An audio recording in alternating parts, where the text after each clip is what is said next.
Good evening, everyone. It is 5 o'clock. It is now time to start the July 8th, 2025 Community Partner Funding meeting. I'm going to call to order. Right. We don't have anybody here? All right, that's my call to. I'm sorry. Anyway, all right. On the agenda, I'm thinking we're supposed to call everybody. My bad. All right, on to agenda item 2A. We're going to review funding requests from the community assets, the HOT Fund, and community support groups, a general fund for fiscal year 2026, and provide direction to staff with maybe a recommendation. Madam City Manager. Thank you, Mayor. Every year, we provide an opportunity for the community, both the assets, which are hotel occupancy tax funded, and community support groups, which by and large help the city continue its mission and assist its residents. So every year we go through a presentation where each of the assets and the support groups have an opportunity to explain their need and what they would do with the dollars. This year we did it a little bit different. We have not added any in-kind support for the convention center just yet. We'll have to figure that out as the year goes on, because our convention center is very, very, very booked. And we'll talk about that with each of the support organizations as we get through their funding request. We gave each of the groups 3 minutes. There are 2 to 3 slides per group, and so we will go through those quickly and get us into our 6:30 meeting. No action will be taken today. I just want the groups to understand that. No action will be taken today. Council has the recommendation. We work through the budget. The budget is adopted in September. At that point, prior to that, some decisions will be made on the tax rate, et cetera, and then the announcement about what the amounts funded will be based on council direction. All right, thank you. So as I call your name, if you can come up here and state what you need or your request. You'll have 3 minutes to present your slides. Like she said, no action will be taken tonight. And we'll go over the budget once everyone has given their requests. So first up, we have American Legion Post 533.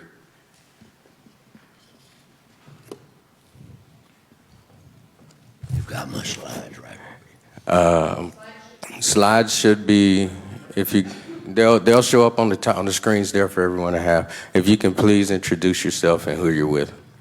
And you have 3 minutes. Thank you. Right, so I've been here a long time, as the mayor has, and we've got a little history of our American Legion. First of all, it's been operating continuously at its current location since August of 1947. A lot of people don't know where it is. As I meet veterans in HEB with a hat and I ask them, they don't know. Well, arguably, we probably have the most expensive piece of equipment in Bastrop County, and that F-4 Phantom jet up there. So if you don't know where it is, that's where it is. The buildings were moved from Camp Swift in late 46 and early 47. Through the years, we've renovated them to their current condition. We are a part of this community. Our current membership is 294 members. That includes American Legion members, auxiliary, Sons of the American Legion, and the Riders. So we have several active groups. That's the first slide. Next slide. There you go. Our primary mission is to assist veterans as well as community and schools. In the year 24-25 through June, it's what I have to, it's called a consolidated post report. I have to report to the state American Legion and what we did this year. So all those figures come off of this. We have a service officer that in that time period assisted 47 veterans. We have emergency donations in that period of $62.50 to veterans. Funeral honors for veterans were $850. High school junior representatives to Boys State, $1,800. Community service projects, $2,000. Child care or child aid benefits, $1,000. We were a distribution point for Meals on Wheels. We have a flag retirement ceremony twice a year. Anyone that has a flag that's past its time, bring it to the American Legion and we will dispose it in a proper manner. In addition, during those periods, we put new flags on veterans' graves. Our funding comes from fundraisers, membership dues, donations. Granting this funding to us will allow us to continue to provide assistance. Thank you. Thank you. And so just hold on one second. So just so you know, we might ask you some questions. It's just because we're making an increase from last year, and we might have some things we might want to know. And when you do come up here, when we hit the 1 minute mark, I'll just do like this so you know you have a minute left in your presentation. Not a problem. I kind of think I know a lot of the answers. Thank you. All right. Next up, we have Bastrop Cats Anonymous.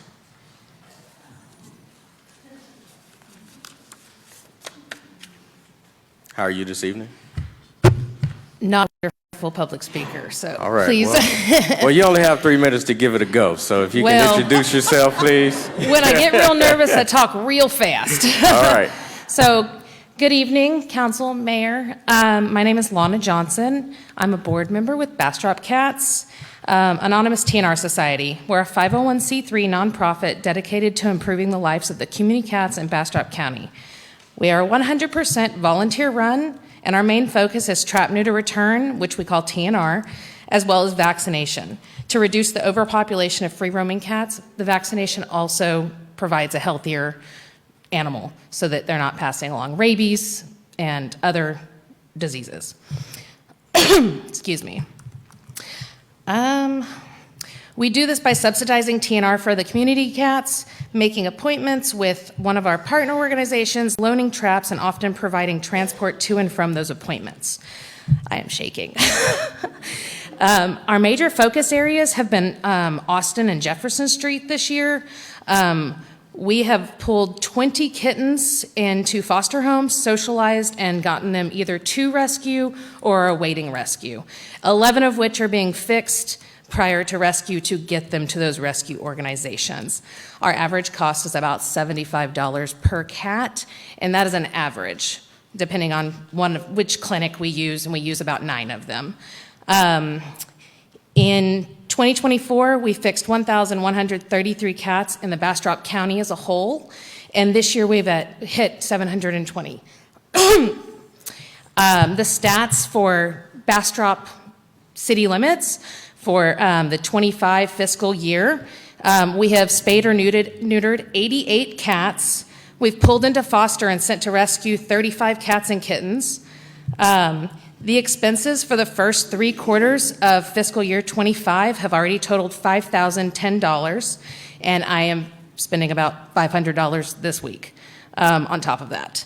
And that is a 39% increase over the expected budget that I gave y'all last year for the funds that we did receive. And we're projecting our expenses for fiscal year 26 to be at least $5,175. So we have asked for a 14% increase for $4,000 for the 26 fiscal year.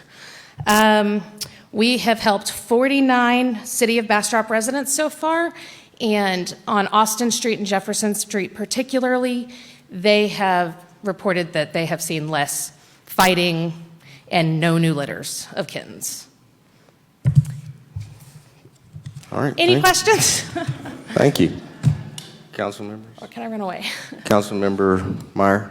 Yes, ma'am. Thank you. And I just wanted to point out in kind of a question, because when we had our microchip workshop here through Save an Angel, there were so many TNR CAT members there, and they expressed there's a lot of out-of-pocket money too from y'all in there. I mean, the cost that a lot of your volunteers pull from their pocket to help cover a lot of the costs. Yes. I personally have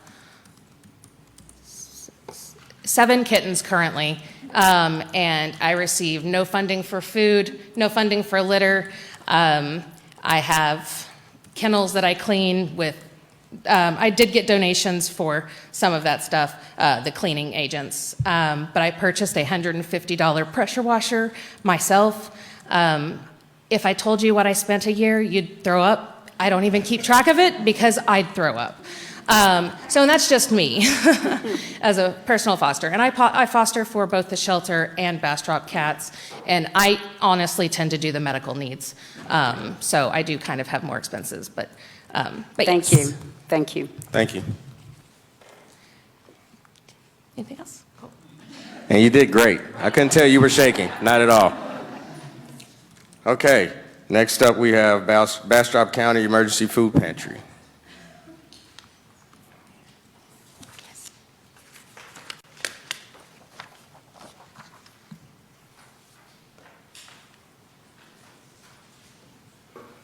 Good evening. Good evening. Tricia Silva, Executive Director of the Bastrop County Emergency Food Pantry. Thank you, Mayor and council members, for this opportunity and for your years of support of our mission. So I'm going to be really brief. The first slide is an overview of the cost of caring for the neighbors in the city of Bastrop. It's about $102 per neighbor served. It costs the food pantry just over $241,000 to just serve the city of Bastrop neighbors. The city of Bastrop covers 14% of that budget needed to serve the city. And so I've also given you, just for the sake of time, a handout that has more detailed information and some of the historical data. But I'll go to the next slide, and we'll let someone tell you what our program means to them. So. Well, they've really helped me out many times. Extra food is always good. And if I get more than I can use, I do pass it on to other people. And I used to be a volunteer here. I worked on the bread days. Then I started cooking on senior days for when the seniors come in. They have a program and bingo, and they have that sort of thing. So I really like them. They've been a real help to the community. So they give out lots of stuff. It's good. Yeah, so I think that kind of speaks for itself, and we are not increasing our request. It's maintained the same for the last 3 years, even though number of people served and requests have went up. So I will take any questions if there are any. All right. I don't think we have any. Thank you. y'all. Have a great day. You too. Thank you. Okay. Up next, we have Bastrop County First Responders.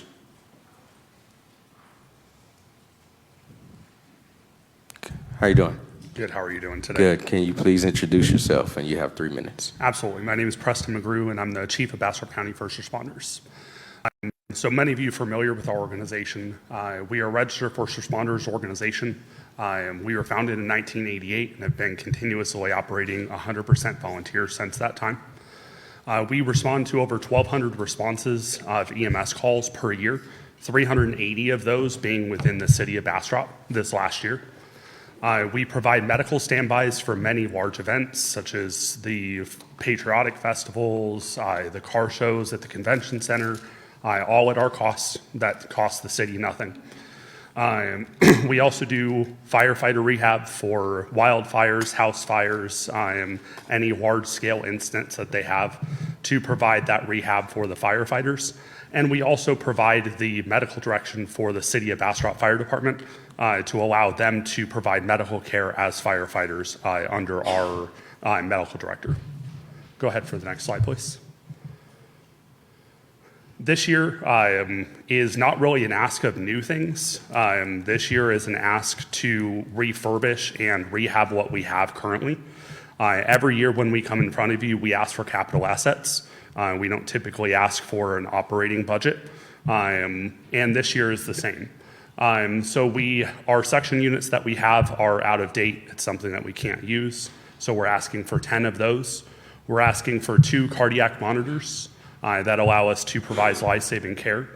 We're asking for AED batteries for our AEDs that are in service today, many of which are coming to the end of their life and are not able to be used. And then we're asking for SAM-IOs, which is an emergency way to deliver medication, life-saving medication to somebody that we're unable to get IV access on. That's a total of $14,024.80. That's a $600 reduction from what we asked for last year. If you could go to the next slide for me. I do want to outline what that means to this community. It's an increase in capabilities for 10 paramedics in the suction units to be able to provide proper airways in an emergency. It keeps 15 AEDs in service in our community. It provides 2 ALS providers, cardiac monitors to defibrillate, pace, and run 12 leads to properly diagnose cardiac issues. And it allows us to deliver critically ill patients the medications that they need through the IO devices. So this has a huge impact and will allow us to continue those emergency responses here in the city. Thank you. Thank you. Council members, anything? All right, thank you, sir. Okay, up next we have Bastrop County Women's Shelter.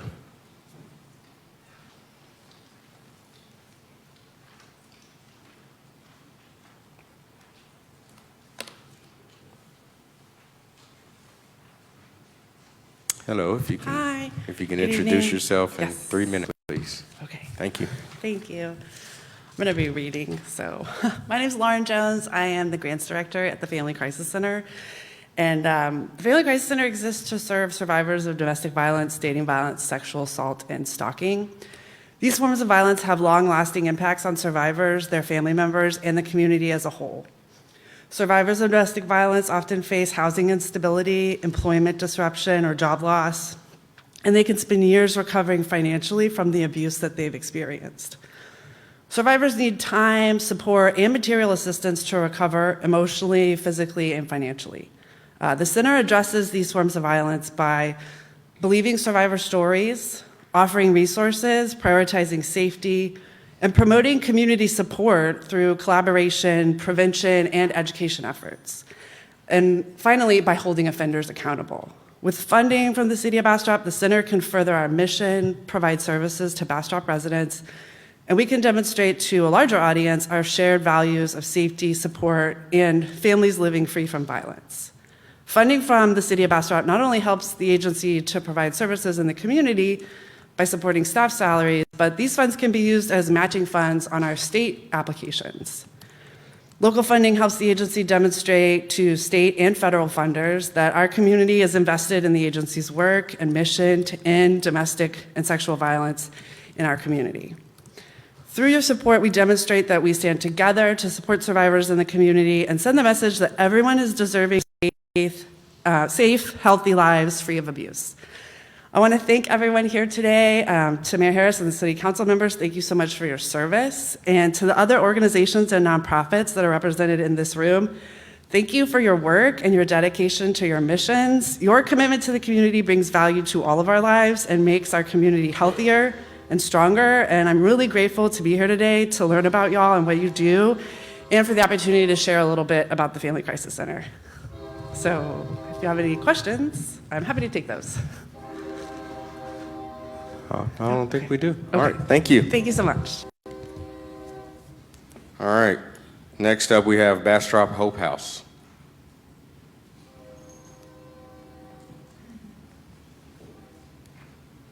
Good evening and welcome. Hi, I'm Amber Lee Palmer, liaison for Bastrop House, filling in for Billy Helms. I think he has a video that he wanted to share. Yeah.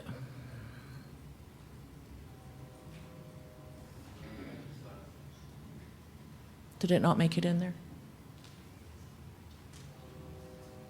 While she's looking, I'll talk.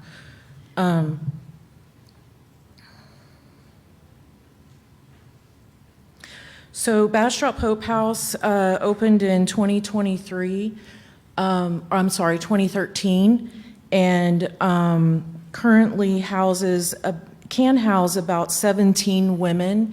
It is a restoration for women who suffer from addiction with drugs and alcohol. It is currently has about 12 women that are there now. It has a really high success rate. We've not ever asked for funding before, but we're here for the first time today. About 90% of our residents come in with nothing, and they will then turn around and leave, hopefully with a clear record, or as close to as we can get, depending on what's on it, a car, and hopefully a job. We also send them to trade schools, help them go to trade schools. Hope House, it costs about $17,000 a month, and that doesn't include the trade schools. It only includes the operating expenses. And so we're just asking for $10,000 this year to buy some supplies to help us to help with funding for like homesteading kind of, so that they can run a farm stand to help bring in more money. Let's see, what else is there? They don't pay a tuition. It is a tuition free, and that's all I think I have. All right, council members, do we have anything? All right, thank you. All right, thank you. Okay, next up, we have Bastrop County Long-Term Recovery.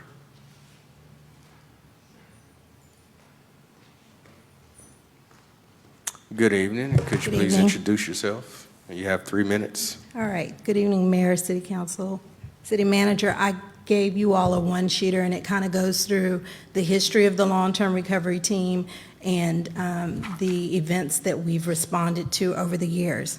So my name is Sheila Lowe, and I'm the Executive Director for the Bastrop County Long-Term Recovery Team. We've been here to help families recover and rebuild one home and one life at a time. Disaster readiness is a 4-step process. It's mitigate and prepare, respond, and recover. So tonight I'd like to talk to you about a new program that we started, and it works with mitigation. This program addresses a growing and often hidden crisis. It's hoarding and excessive clutter in the homes of our elderly and senior residents. Many of our senior residents live alone on fixed incomes and are physically or emotionally unable to maintain their safe living spaces. Over time, their homes become hazardous, filled with tripping hazards, blocked exits, and unsanitary conditions. These environments are not only dangerous for the residents, but they also prevent emergency responders from getting in when seconds count. We've seen situations where paramedics were delayed because they physically couldn't reach the resident inside the home, or firefighters have had to use alternate methods to get inside of the home because of what was on the other side. In fire-prone Bastrop County, we know that this could be a matter of life and death. But this program is not just about clutter, it's about quality of life. When a home is safe and accessible, care can continue. The home health aides can do the job that they need to do for the well-being of their client. Families can visit and have peace of mind, and also our first responders and emergency personnel can get in and do the job that they need to do. Over the next year, we aim to serve at least 30 families or individuals countywide, with Bastrop receiving the majority of the projects based on per capita, past city support, and engagement with the long-term recovery team. With support from the city, we can fund a part-time case manager. We can compensate a professional organizer who will work with each client to create their organization plan. And then it'll also provide the supplies that we need for the volunteers that will help us to go through and to help declutter the individuals' homes. I want to thank you for your continued support of the long-term recovery team. As you can see, this year we are reducing our amount. Last year we received $12,000. This year we're asking for $10,000. We did that for two reasons. One, because we understand that, and we're being mindful that some of our community partners receive federal funding, and there have been some cuts and some reductions. And because we're in our own new building now, we have a reduction in overhead cost. So we thank you for your consideration. Sorry, I forgot to let you know about your 1 minute. That's okay. Thank you. Thank you. I was looking at everything. So. Thanks. All right, thank you. All right. Up next, we have Bastrop Pregnancy Resource Center. Hello. Good evening. Good evening. Welcome. Welcome new council members, and Thank welcome you. Mayor. It's good to see you. I'm Jennifer Besner. I'm the Executive Director of the Bastrop Pregnancy Resource Center. I want to thank you guys for the continuing funding that you guys have given us for many years and letting us request again tonight. You guys can see on our slide just a quick snippet of what we do. We have three main areas that we have support, which is pregnancy testing and ultrasounds. And then we do material assistance. A lot of my grant requests is you guys help support a lot of that real actual day-to-day items like formula and clothing. Food comes underneath our support. We have educational classes. You'll notice last year that we had over 1,400 classes taken. Our clients come to classes and they receive what we call baby bucks, and they are able to then use their baby bucks to purchase the supplies that we provide. And so we have a whole variety of classes. We have classes every day, 5 days a week. We have a Spanish and English class every day, so there's a lot of opportunity for people to come. And then we have a medical side, and it's actually expanding. It's not in the request this year, but just to let you guys know, we're the only place in the county that does free pregnancy tests and free ultrasounds. Everything is free, and we are going to expand into first trimester prenatal care. There's not very many OBGYNs in Bastrop County. Actually, there's technically none. I think they're all APRNs. And so we're going to provide those, and we're going to provide STD and STI testing. It depends on which term you like. But there's no reason a Bastrop County baby is born with an STI. So we're going to provide that additional testing for free. And it'll be available to any of our clients that are pregnant and their partners. That will also come with counseling and support. So the request that we have this year really does the material items and then the overhead. So you like our utilities and our insurance helps offset some of our insurance costs, the curriculum that we use for our classes. I did include the costs for the rental of the convention center. We do ours on Thursday night, so we're a little cheaper. But I did put it in there, so I don't know if it's going to be in or out. The last couple things I wanted to highlight to you is we did 367 free ultrasounds last year. There's about 1,200 babies born in Bastrop County, so we're about 25 to 30% of babies in the county come to us, and they all receive education, counseling, coaching, and support. Last thing is we do have a new location. If you haven't come, it's not in the city limits though. We're literally right out. So we're on Lower Red Rock Road. So you go 304 South, you take a right on Lower Red Rock Road. It's where that old Cornerstone School used to be. We're renovating it. We're in half of it and we're renovating the other side. So we bought our new building, so we will hopefully never move ever again. And then the last thing is we have a golf tournament in October if you guys were interested in playing. Any questions? Councilmember Meyer? Yes, ma'am. Thank you. Yes, so you're is outside of the city limits, Yes. not too much, but on your testing, do you have to come to your facility that's outside the city limits? And how would somebody in the city get out there to do that? It is on not on the carts route in town, but it's on the community carts route. We also have funding for anybody who needs an Uber or we don't really have Ubers in Bastrop, but we have like people that do driving, and you can purchase it that way. So anybody that has transportation issues, we'll pay for them to come and leave. Thank you. So we do that also for people. We have a couple clients that went to the hospital, and they didn't have anybody to go with them, so we pay to go with them and that kind of stuff. Any other questions? No, ma'am. Thank you. Okay. Bastrop Youth Soccer Organization.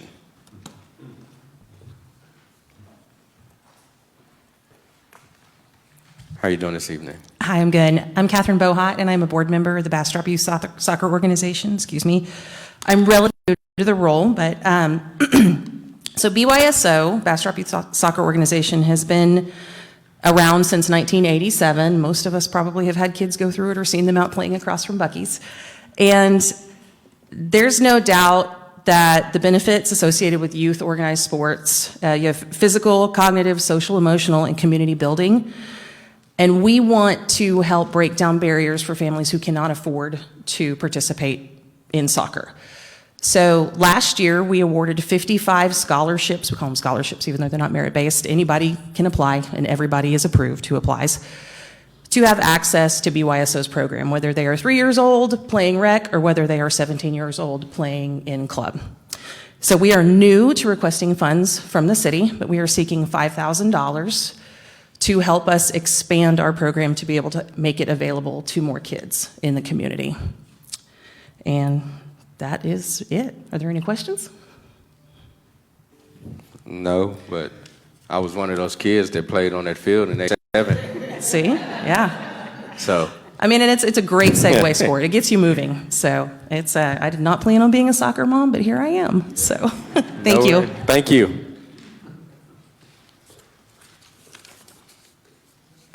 All right, up next we have Camp Haven Sanctuary. Good evening, sir. How are you? Thank you. My name is Josiah Ingalls. I'm the executive director of Camp Haven Sanctuary. We're one of the homeless shelters for this county. And our job is to not only house, feed, clothe, and get people back on our feet, but also to be looking forward about how do we prevent homelessness and how do we have funds coming in the future. And that is why we are here today to ask you to help us fund the creation of an HMIS system. It is a homeless management information system mandated by federal law. And because of that, a lot of large foundations also require HMIS compatible data. Bastrop City and Bastrop County has no HMIS compatible data, and because of it, we are not eligible for large funds. For example, Travis County just got $14 million for their homeless initiative because they have a county-wide HMIS system. Why are we wanting to have our own versus just paying for access to a corporately owned one? Is because with the county-wide data, when we allow city and private partners to all put our data in one pool, then we're doing what Travis County does, and then we can be ahead of the game. Why is this important to Bastrop City? The average homeless person costs the city usually about $50,000, sometimes a little less. If we house them and we take care of them, it can cost $18,000. So that's a huge savings per person, and it doesn't negatively impact our economy. Next slide, please. Next slide. Thank you. So by doing this and having our own system, that we can have a public-private partnership and using this system and hosting it ourselves, we can be able to not only save the city money for every homeless person, but we can also decrease the perception to other companies. We have companies wanting to come here like film and tech, and we're encouraging people to come here for travel. And we don't want to end up like California where everybody's wanting to leave because they done showed they can't handle their crisis. And so film is moving here to Bastrop because of California's homeless problem. We don't want to be that in 10 years, so we want to be ahead of that. So instead of asking you for a bunch of money, we're asking you to help us fund to finish creating the HMIS system we've already been working on and bring it up to current 2024 standards, by the federal government standards. This way we can go to larger partners and we can say, we need larger sums of money. That is why we're asking you for this investment versus just giving us general operations funds. Thank you. Thank you. Any questions? No, sir. I don't think I have any. Thank you. Thank you for your time. Okay. Next up is CASA.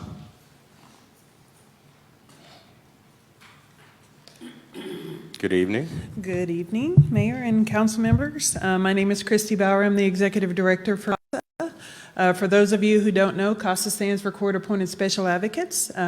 We not only advocate in Bastrop County, we also advocate in Fayette County and Lee County as well. CASA has served this community for over 37 years. We are one of the original 13 CASAs that were developed in the state of Texas, and now there are 73. And we are proud that we are one of those original 13. Our mission is that we recruit community volunteers, train them the CASA way so that they can advocate for children who experience child abuse and neglect.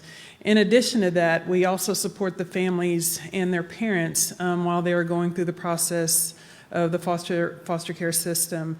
Many people ask, what does the CASA volunteer do? And in the past, I really haven't spoken a lot about that, but I think it's important that not only you know, but the people that are in this building also understand what they do. This is an important role that they play with the children that we serve.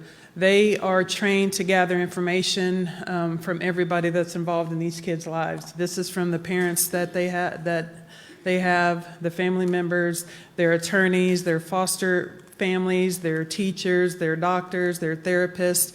We gather all that information, take that into account, recommend things for the kids to make sure that their needs are being met. We report all this information back to the judge, that what we feel is what is in the child's best interest. Not only that, we are very strong in ensuring that our children that we serve have a family connection. Our first goal is to reunify our children with family, and if that's not safe for them, then our next best choice is for them to be placed with a family or a friend of the family. And so we do that, and we make sure that we have those connections so that those children do not lose where they are from. I do want to make it very clear that we are one of the few CASAs in the state of Texas that serve 100% of the children that come into care.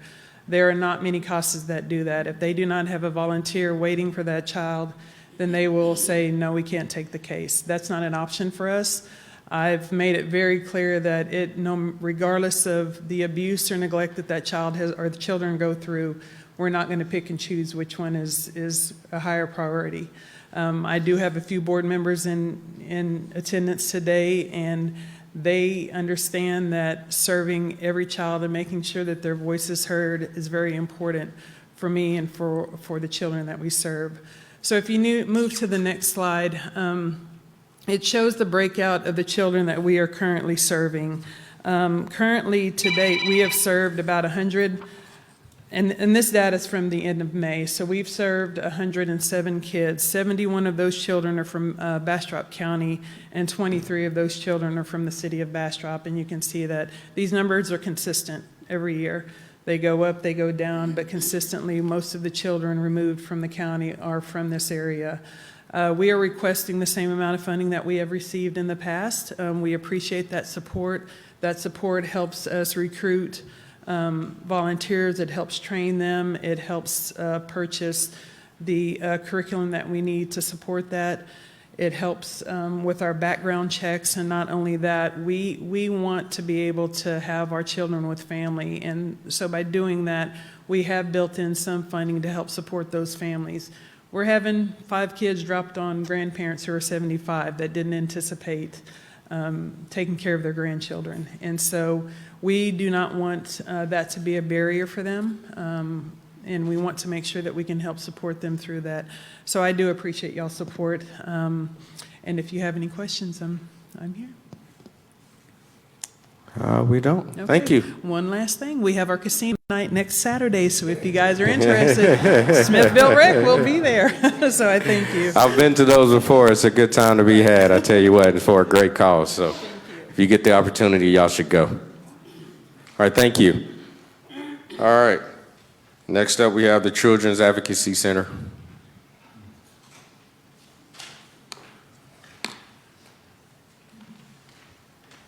Good evening. Good evening. How are you? I'm well, thank you. My name is Megan Webb. I'm the CEO of the Children's Advocacy Center. We serve Bastrop, Lee, and Fayette counties. Some of the people in the audience might be asking why CASA is going again, and that is because we're not CASA. Christy and I are both tall and blonde, so sometimes we impersonate one another, but we actually don't run the same agency. So about 6% of all investigations of child abuse and neglect by the Department of Family and Protective Services, 6% of those result in legal removal from a child's home. Whether they stay with family members or not, they enter the court system. The other 94% of investigations still need services. So the Children's Advocacy Center exists to coordinate the response to those cases. We work directly with local law enforcement like Bastrop Police Department and with child protection officials that work for the state. We also work with a team of medical professionals and with your Bastrop County District Attorney's Office. And we are the coordinating agency for those folks, so we're making sure that information gets shared to the benefit of the families and cases. We're also making sure to take care of our partners. They have difficult jobs as first responders, as being on the front lines, and so we provide training.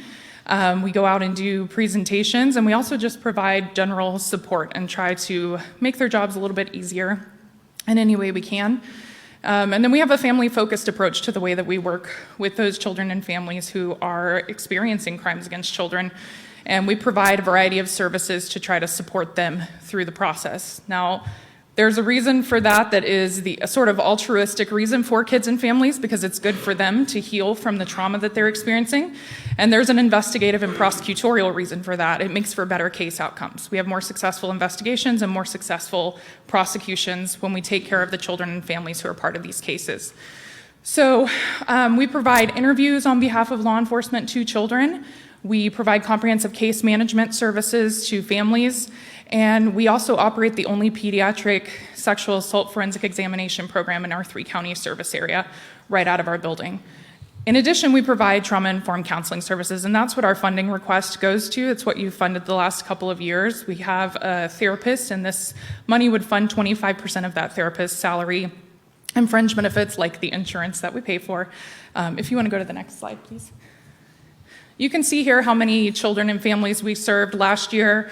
You'll see about 70% of our therapy hours were right here in Bastrop County. And with an operating budget of $1.8 million a year, that means about $1.25 million gets invested into Bastrop County. So the money that we're seeking is going specifically to serving those kids in the city of Bastrop. Thank you. Any questions? Thank you. Doesn't look like it. Thank you. Okay.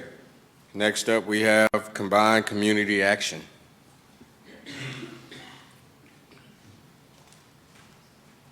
Good evening. Good evening, Mayor, city members, council members, sorry. My name is Karen Walpole. I am the Communications Director for Combined Community Action, presenting today regarding our Meals on Wheels program. We have been proudly serving the Bastrop community since 1966. Our agency started here, and we have been very honored to participate in helping as many people as possible within the community. The heart of what we're doing right now is through our Meals on Wheels program. Meals on Wheels Rural Capital Area continues work towards delivering hot and frozen meals 5 days a week to seniors across Bastrop who are homebound, isolated, and could be facing serious health challenges. But it's not just a meal, it's a wellness check. It's a moment of connection. Sometimes this is the only human interaction that these people are going to have in a day.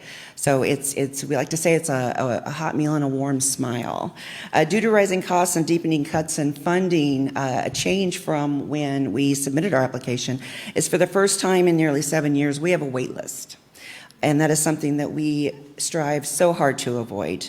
Right now, we have 10 seniors in Bastrop that are waiting to access meals and the companionship that comes with it.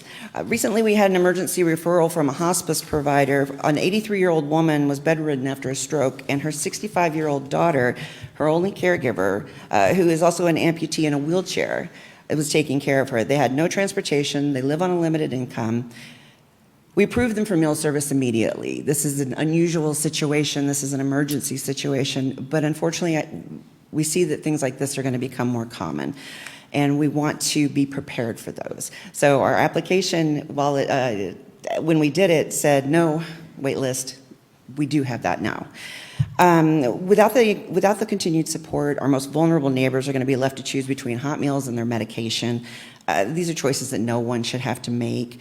We have put in a request for $10,000 as well as in kind for the convention center as well for our senior expo in November, which I invite all of you to come and join and to be present at and speak with people, and you'll also receive another invitation from me. It's a very impactful event, and we have a great turnout, and it is a lot of fun. We also offer support through our Anna Meals on Wheels program. This is not connected to any of our asks, but it's another thing that we provide so that if any of our seniors have an animal companion, we provide food so they don't have to share their meals with their pets. We also partner with the Texas Veterinary Medical Foundation to provide basic veterinary care and annual shots. So with your support, we can move these seniors off of a wait list. We can get them going. Everything that we've asked for outside of the convention center is going directly to meals and the purchase of those meals. Meals on Wheels is the program that we have that is not fully funded, and so for each meal that we serve, we have to fundraise $3. And these kinds of things, with the cities giving back to us, it is a huge impact. Thank you. Thank you.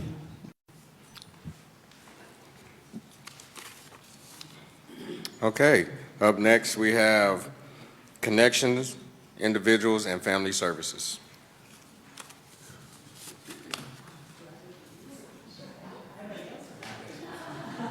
There's nothing wrong with changing it up a little bit. So I wrote down what I would say, or else I would go on for hours about All right. this. Hi, my name is Ryan Sykes-Winsky, and I am new to this community. So I have given you my business card because I just went to Tough Cookie, and I will be going there more frequently. Connections Individual and Family Services has provided counseling and substance abuse prevention to the City of Bastrop since 1995. You can see our amazing team on the screen, and a couple are here tonight. Last year, we provided direct services to 400 youth and their families. A total of 1,255 individuals participated in one of our agency activities. This year, we have already provided support to 486 youth and their families since September. And 986 individuals have attended one of our programs. We have already seen a 60% increase this year, and we don't see that number decreasing anytime soon. Behind those numbers are real stories, real lives changed. Last school year, a local student here in Bastrop ISD began counseling after being severely bullied at school. At first, they were shut down, resistant, guarded, and overwhelmed by dark thoughts. But with time, they started to take small steps forward. A few months after they ended services, there was another incident of bullying at school. But this time, they didn't shut down. They reached out. The student came back to counseling, more open, engaged, and ready to learn coping skills to be able to handle life on life's terms. They even requested to continue sessions throughout the rest of the school year to prepare them for high school. This is what happens when a young person has consistent access to support. Healing takes time, and resilience is built with trust. And that is what our counselors and our prevention specialists do for all the kids they serve in Bastrop ISD. Next slide, please. Connections is building brighter futures right here in Bastrop, and we need your support to continue doing that. 86% of families report positive effects from attending our counseling, and 97% of our youth successfully complete our substance abuse prevention programming, which results in lower rates of absenteeism, bullying, and family conflict. City of Bastrop grant will provide programming supplies and support to our counselors and prevention specialists. These necessary supplies are not covered by the current funding sources that we receive for these programs. It would greatly benefit our families and youth to be able to have access to the things that we need. Please join us in strengthening this community, one youth and one family at a time. Any questions? This is also our first year coming to you guys, and we are requesting $5,000. All right, thank you. Thanks. Okay, up next we have Feed the Need.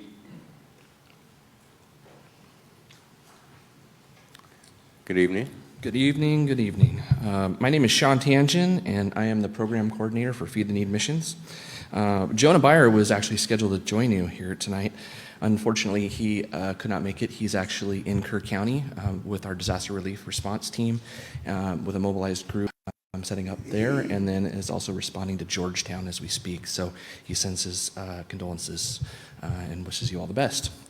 I got a chance to join the Feed the Need missions team here 4 years ago from the West Coast, and upon that calling, recognized a tremendous need and a tremendous opportunity to serve people in a town that has great care and love for each other. Some of you have had a chance to come by and see what we do. We are an organization, and I call your attention to the slide, where we want to connect the community together in multiple ways. And we have multiple sites here that you support. You've supported us the last couple of years with direct impact at one of our sites at Premier Baptist Church, and another one directly across the street where we give away free meals every week. And what we have discovered that the meals lead to something much more significant, and that is a need for relationship and connection. And what we have found is, calling the attention to the slide, is there's actually 4 levels of poverty that we see actively in our community. We oftentimes look at folks and think of poverty as just a physical need. In fact, it goes far, far beyond that. The physical need and meeting of the need through a hot meal and a caring individual gateways to much deeper need. Physical need exposes 2 very key aspects that become stepping stones. One is a social need. Many of our folks that we serve in our community, not just that are in physical need, but emotional and social need a chance to gain access to someone that cares and will have a listening ear. All of our sites provide that. In fact, not only have we served over 2 million meals in the 15 years that we've been in existence here in Bastrop and surrounding counties, we have actually provided nearly 200,000 community service hours directly impacting lives. And what we've discovered is that through social interaction, people want so much more. Finally, with emotional needs, they actually will express their emotional needs and want to engage on a much more consistent basis, and they'll eventually want to then get involved. And that leads to the last part of what we about, that we believe that we have all the answers through not all the answers through a simple meal, but that spiritual development actually changes lives too. So finally, we received $10,000 the last couple of years, and that has been critical to both of our sites and its existence, but we've actually tripled our expectations in service. And so now we have served nearly 9,000 community service hours, 1,000 of which that we are actually focusing in on our folks right out of our court system right here, and they are coming and serving directly across the street on a regular basis. So we're asking for a slight increase in funding to accommodate that. So with that, if there's any questions, I'd love to answer those. No, sir. Thank you. Thank you. Okay. Next, we have Friendship Bible Baptist Church.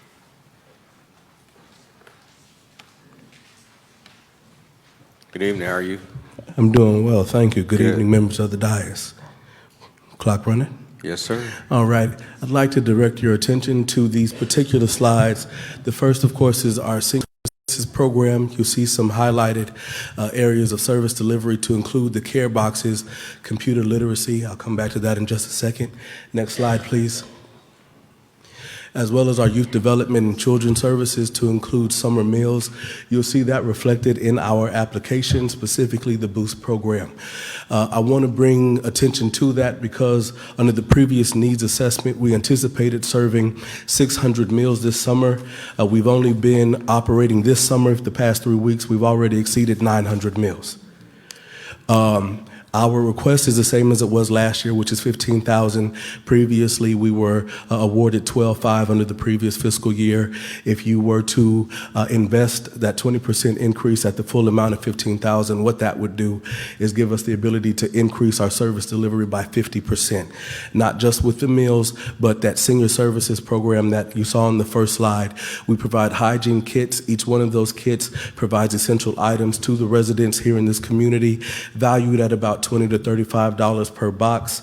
And that's, so far we've done 45, and we do that once a quarter. We're trying to transition that to monthly, just based off of the needs that we're hearing out in the community.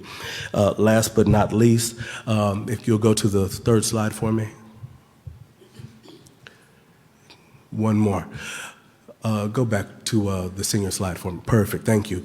I mentioned that computer literacy. In addition to the hygiene kits for the senior citizens, we also provide a digital access and literacy program. By access, what that means is we give them the digital device, either a laptop or an iPad, something of that nature, but we also provide the internet service up to 1 year. So all of that, your investment will enable us to do all of that. With 1 minute left on the clock, do you guys have any questions for us? Thank you so much. Thank you. Appreciate it. Okay. Up next, we have In the Streets, Hands Up High.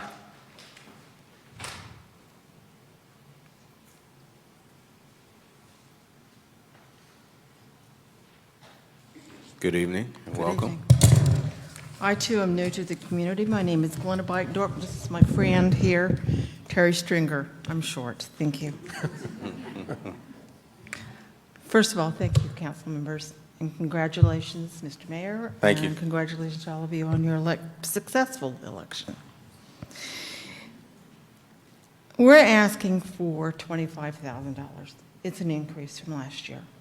We're asking it for In the Streets, Hands Up High Ministry. I'm sorry, every time I say that, I want to just do that because that's everything what I always see.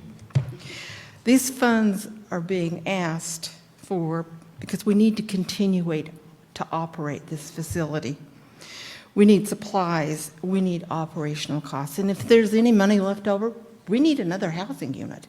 These housing units house up to a family of 6, or they can be divided in 2 and do 3 each. Our soup kitchen feeds anywhere from 54 to 60,000 meals a year. We do sack lunches to Elgin twice a week through their advocacy center. We provide 2 housing units for disabled veterans. They have the dignity of their own bathroom, their own sink, their own microwave, things that they're not going to have to go down a ramp to and take the shower at. We also have an inclement weather housing for the cold and for the hot. Anything over 100 degrees down to 92 degrees, anything 32 degrees up to 42 degrees. And they can stay there as long as they need to. There's also the recovery for the Men of the Cross. It's a year-long program. It's been successful. We also do hands-on skill training. These guys, these people, they have to figure out how to function in this world. So they have mentoring systems. They have 100% volunteers. They're told when they can't say cuss words. They're told when what's appropriate. They're told what's dress appropriate. They're told how to behave, what's okay. And they're told they have to work. You don't get a free ride. They're expected to complete and do the things that they need to live in that environment, to be successful in that environment, and to add to. By doing these things, and we're hoping to add GED, possibly grant in the future, start seeking that, we can put tax dollars back into this community. We can take the homeless away. We're getting these people from your city police, from your county police, from your sheriff's office, from your schools, from your wonderful principals, from your wonderful teachers that say, hey, this little child needs some help. This mother is struggling. Thank you, appreciate it, and I think you These are wonderful. I really never realized Bastrop did so much. Thank you. Thank you all. Any questions? Any questions? I don't believe we have any. Thank you. Okay, next up, Kerr Community Center.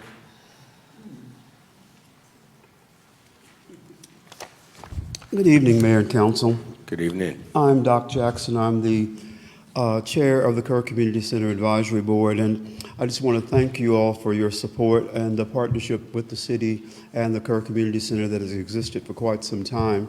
As you all are aware, the Kerr Community Center donated the land for Kerr Community Park, and last year we celebrated our 110th anniversary here in Bastrop.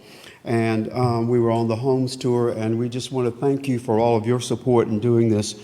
We were also approved for a grant for the Sister Moses project, and that's why I'm here this evening. Due to scheduling difficulties with the Bastrop Independent School District, we were unable to do the program that we were funded for last year. And so we're asking to carry over that funding and some additional funding as well. The Sister Moses Project is a name given to the Desert Dance Company in their efforts to increase touring opportunities for the Sister Moses story of Harriet Tubman. As you know, we were the only city in the state of Texas that had the Harriet Tubman statue here last year, and it brought about quite a bit of interest, brought quite a few people to town, and we wanted to continue and make this part two of our contribution to the community. We've asked for funding to be carried over and additional funding for this year. The project has an ability to customize the offerings to whatever community they're in. It's a company of dancers, dramatic narration, African drumming, melodious strings, and a chorus. And it brings a lot of history as well as entertainment, as well as workshops for the kids and also for the community, for the adults as well. We're hoping to be able to do this, and with your support, we would like to continue doing that. I have printed out this for you because it's on the screens. It's kind of hard to read, so hopefully you can get a chance to further read that. And we sent out a video with some excerpts from the show. We hope you've gotten a chance to see that, to see the possibilities that we could do with that. We're also trying to partner with several community groups, such as the City of Bastrop, Bastrop Independent School District, Bastrop County African American Cultural Center, the Hampton Inn and Suites, Pecan Street Inn, and the Bastrop Opera House are possible collaborators with us to make sure that we are able to do this project. I think it would be a great contribution to the community, and we would hopefully receive your support in continuing this tradition of bringing cultural activities and education to our community. Any questions? No, sir. Thank you. Okay, thank you. Okay, next up we have Pines and Prairie Land Trust.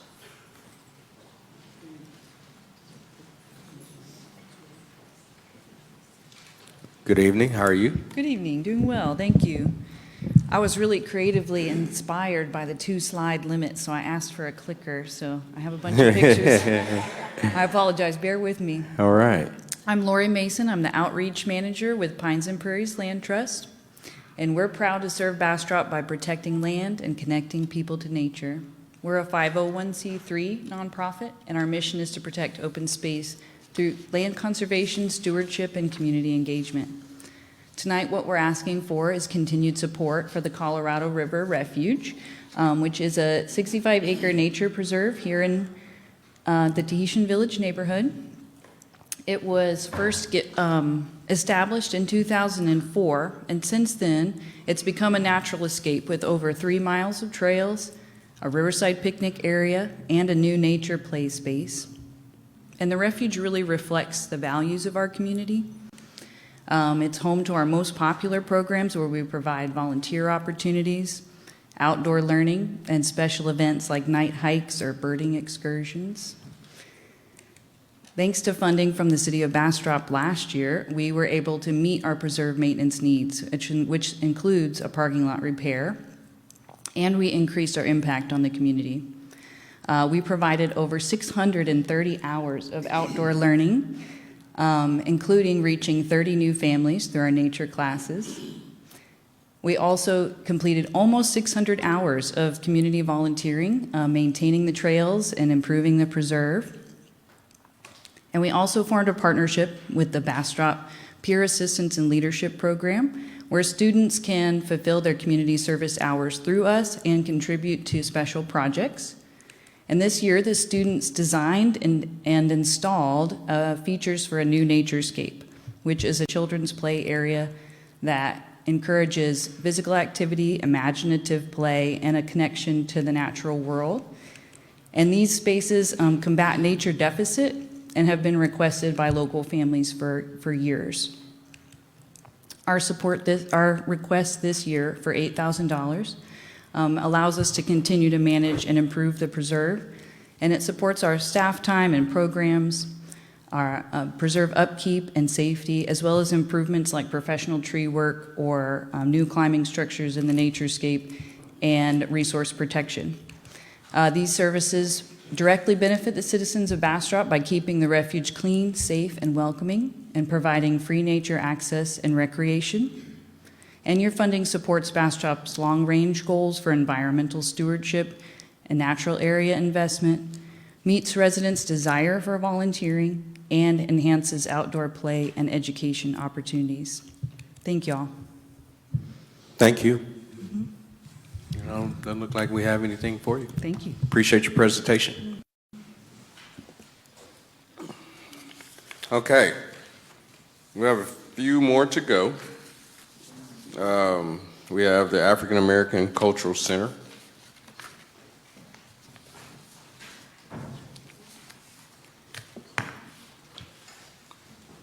Good evening, ladies. Good evening.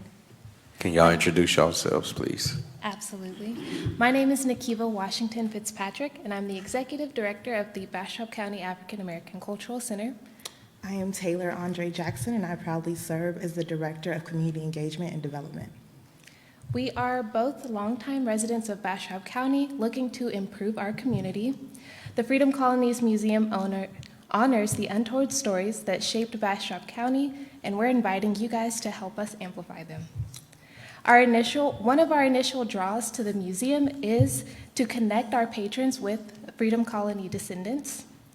And if you are unaware, there are about 50, a little more than 50 Freedom Colonies in this area. In the museum across the street, 1303 Pine, come see us. We focus on about 13 of them. When I joined the museum, one of my main questions was, how do we bring people back to the museum after they've already toured and looked at our information? And what I've come to is engaging programming. For our 2025 Unsung Hero ceremony, we had about 200 plus people in the Hampton Inn and Suites ballroom, and we appreciate them for donating their time. It was a sight to see. However, many of the community members were unaware of our existence, and we ask that you guys come see us. We bring awareness to diverse cultures and celebrate local heroes through signature events like that Unsung Hero ceremony, and we also hosted a weekend of historical education events for our Freedom Colonies homecoming. During this weekend, we create a safe space for our patrons to share personal and family stories. We support network gathering workshops and facilitate tours of the local Freedom Colonies and historical landmarks. This immersive experience sparks pride among Bastropians, draws visitors to our historic city, and ensures these legacies endure the test of time and erasure. At the Bastrop County African American Culture Center, we're preserving the preserving the past to empower the future through our Legacy Kids program.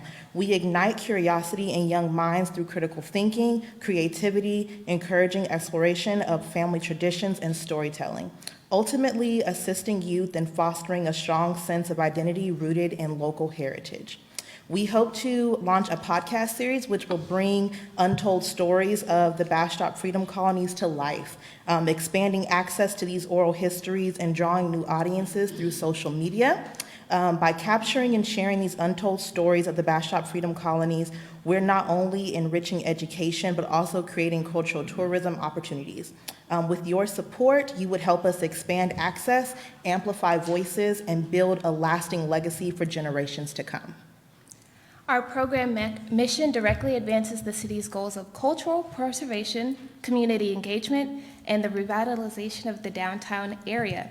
Together, we can honor our past, unite our community, and boost Bastrop's growth. We're excited to be a part of the proposed African American district and plan to expand our walking tours as the district grows. We thank you for your time and your consideration and for allowing us to present to you this evening. Thank you, ladies. Councilmember Meyer. Yes, I just wanted clarification, maybe Nakiva or maybe city manager. Are there two applications or is just one application for 50? Because I think yesterday there was discussion on that, so I just wanted to make sure I understood. There are two applications. One application has been voided. So one is voided, so are we asking the amount then to be 50 instead of 100, or? Nick, what is? Or is the ask 100? Nakiva, what is the requested amount? So the 50. 50, great. Yes, See, that's ma'am. what I want to make sure we all understand, because on the sheet, the request says 100, and 50 looks a lot better than 100. Yes. So I wanted to clarify for y'all, that's what you're asking. So thank you Thank so you. much. Thank you you for so much. getting that clarification. Thank you, ladies. Okay, up next we have Bastrop County Historical Society and Museum. What?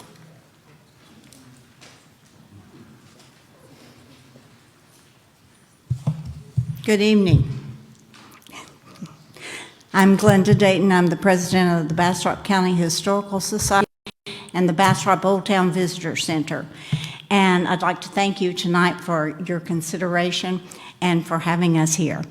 The Bastrop County Historical Society Museum has been preserving and promoting the history of Bastrop County for almost 75 years, since 1952. We've also been supporting heritage tourism, which is so important to this county, through the Old Town Visitor Center since 2006. And this year, we are asking for $140,000 for the museum, $293,000 for the visitor center. The combined increase for the two entities is 19.5%.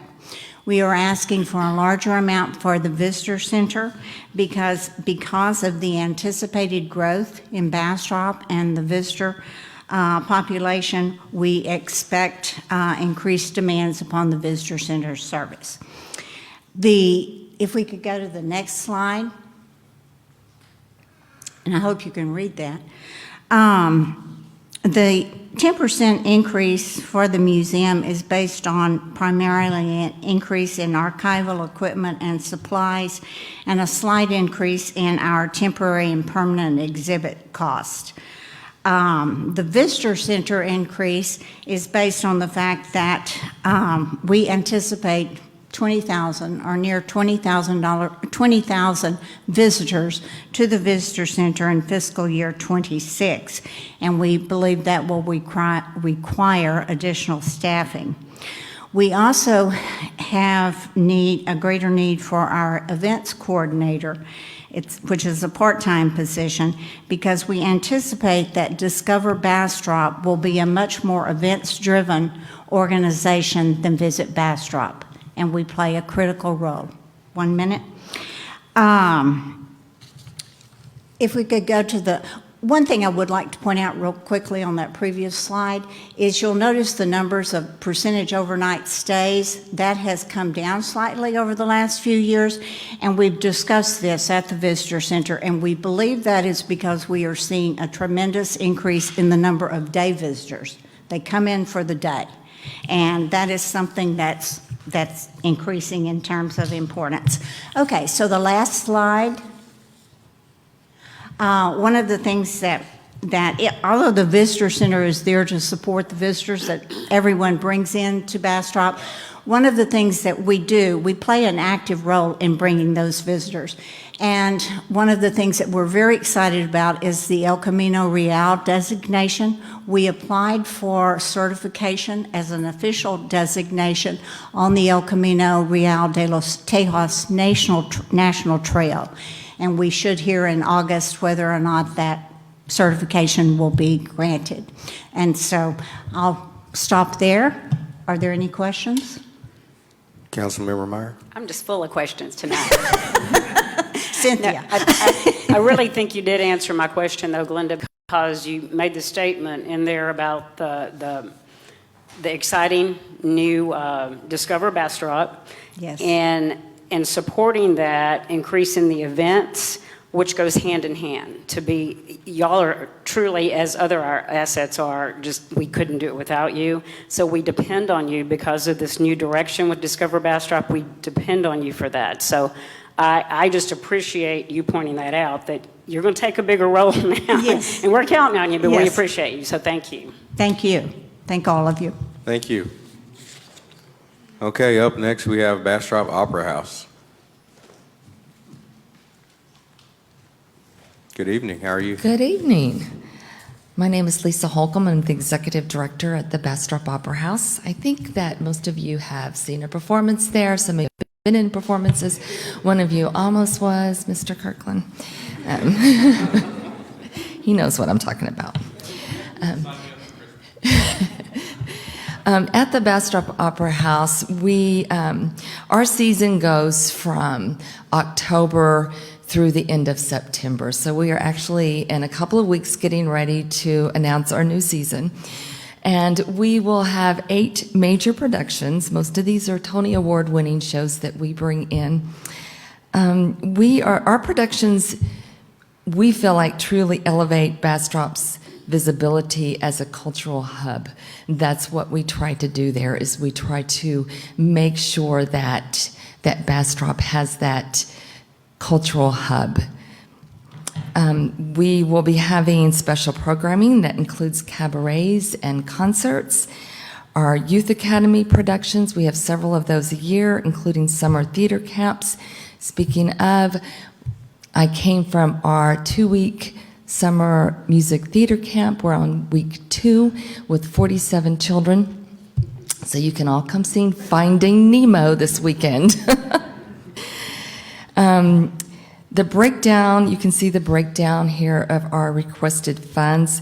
The total requested is $222,167. This is an increase, and I will tell you that it's because the cost of everything from the rights to bringing people in to help us with these shows, we cannot do it all ourselves. Those costs we have found are increasing. And that is the reason for that. Now, if you will turn it to the next slide, please.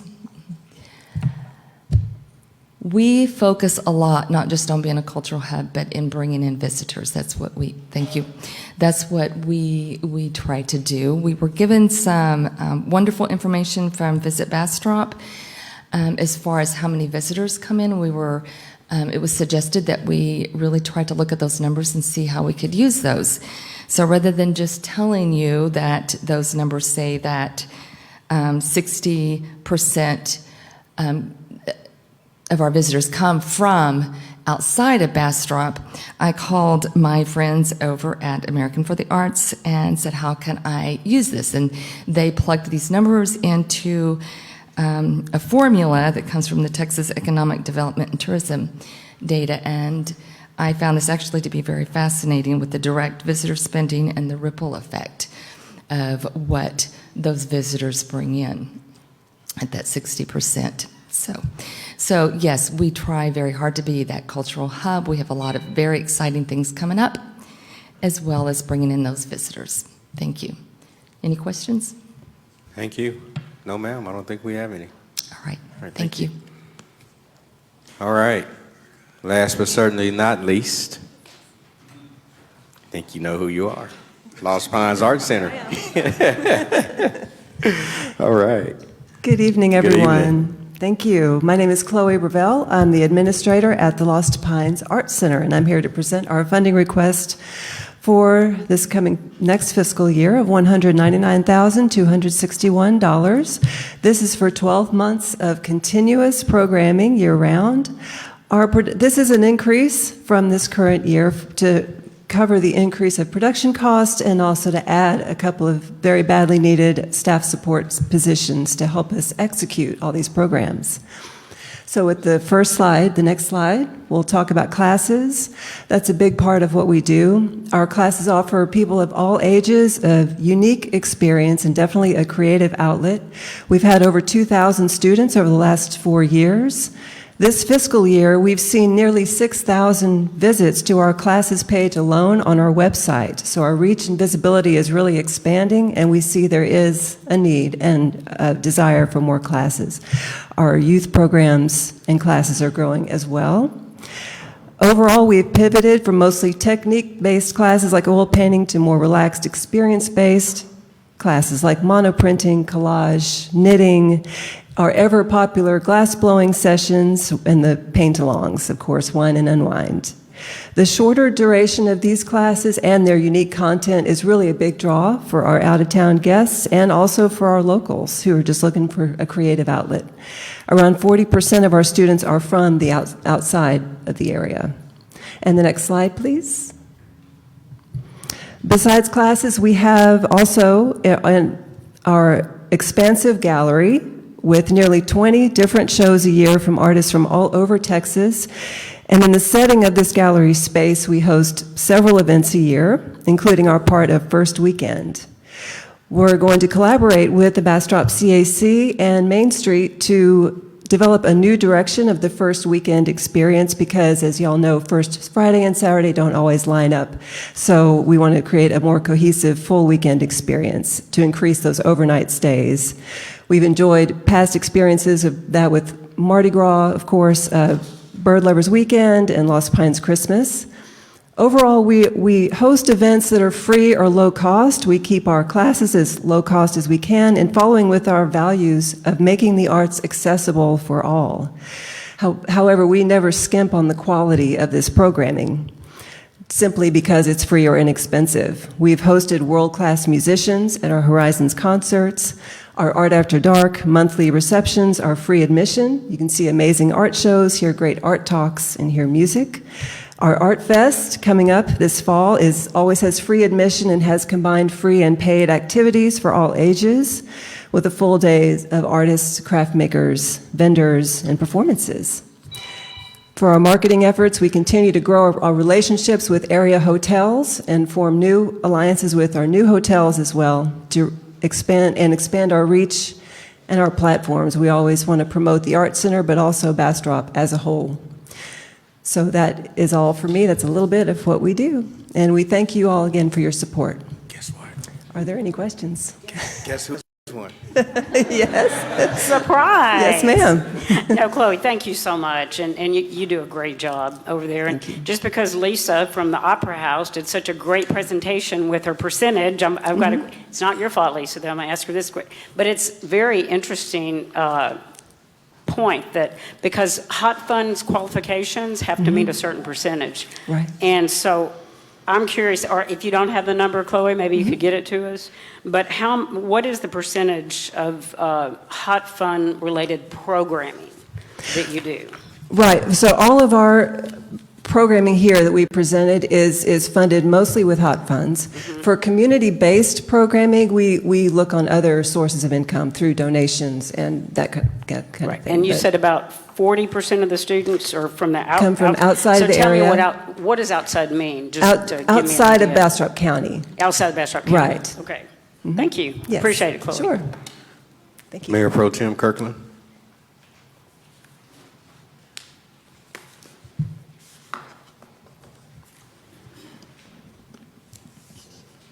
Yeah, I think my questions are in the same vein, coming from hot funding. Yeah, how did the classes provide a direct impact on the hotel and convention center? That we don't have that. So basically, we we use platforms that promote our classes all over the state. And so what we try to do always is to bring in people who will, maybe a spouse will take a class, the other spouse will enjoy other parts of Bastrop to make it a full weekend experience. So that's why we do the shorter duration classes and the more experience-based classes, because those really are more of a draw for out-of-town folks. And then I noticed you had a staff salary, you had like an email system, some other things. Have you segmented those up based upon contribution to hot fund programs and not? So that, for instance, the email system, you can't pay for all of it. You can only pay for the portion that goes towards funding funded eligible expenses. That portion is for our newsletter and promotions that way. So in any other communications are just regular operations funded. Okay, and then the staff salaries, are those Yes. segmented out so that only hot fund eligible expenses are covered in those salaries and everything outside is in a separate line item? Correct. Okay. Yes. Can you help me find that in your budget? I can make it more clear if you like in another way if it's not here. Yeah. Thank you. Sure. Okay. All right. Thank you. Thank you. All right. We are at the end of section 2. We have about 5 minutes before we start our 6:30 city council meeting. We'll take a recess for 5 minutes and come back. Thank you. All right, good evening, everyone. It is now 6:31, and we are resuming our meeting. We are now starting the regular city council meeting. We will now have the Pledge of Allegiance.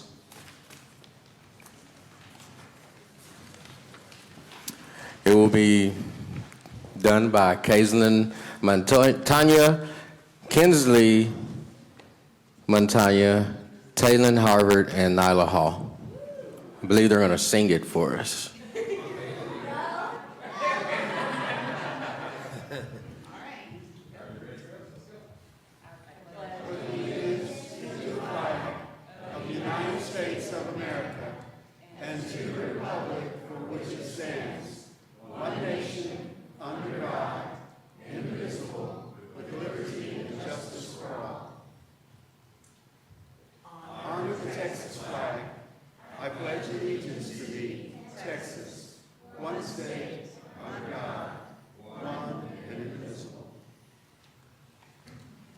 Thank you, ladies. Can y'all give them a round of applause?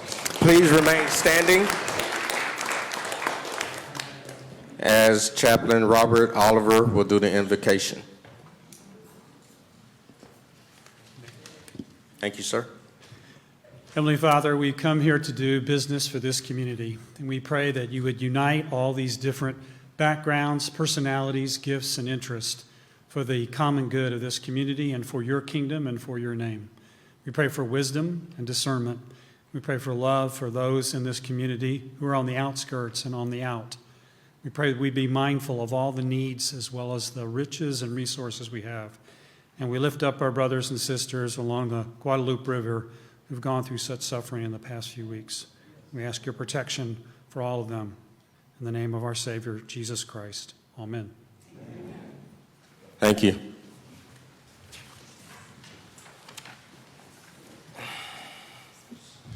Okay, up next, we have the mayor's report.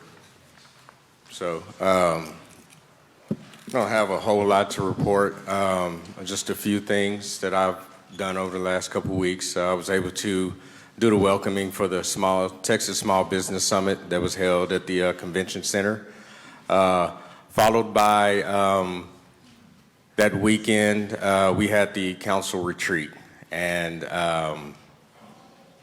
it was a real great experience for me. I'm not sure if the other council members will speak on it, but I'm sure they will. I hope they will. But I'll just say for me, and this will probably be my report. I won't get into anything else. I think the retreat was great.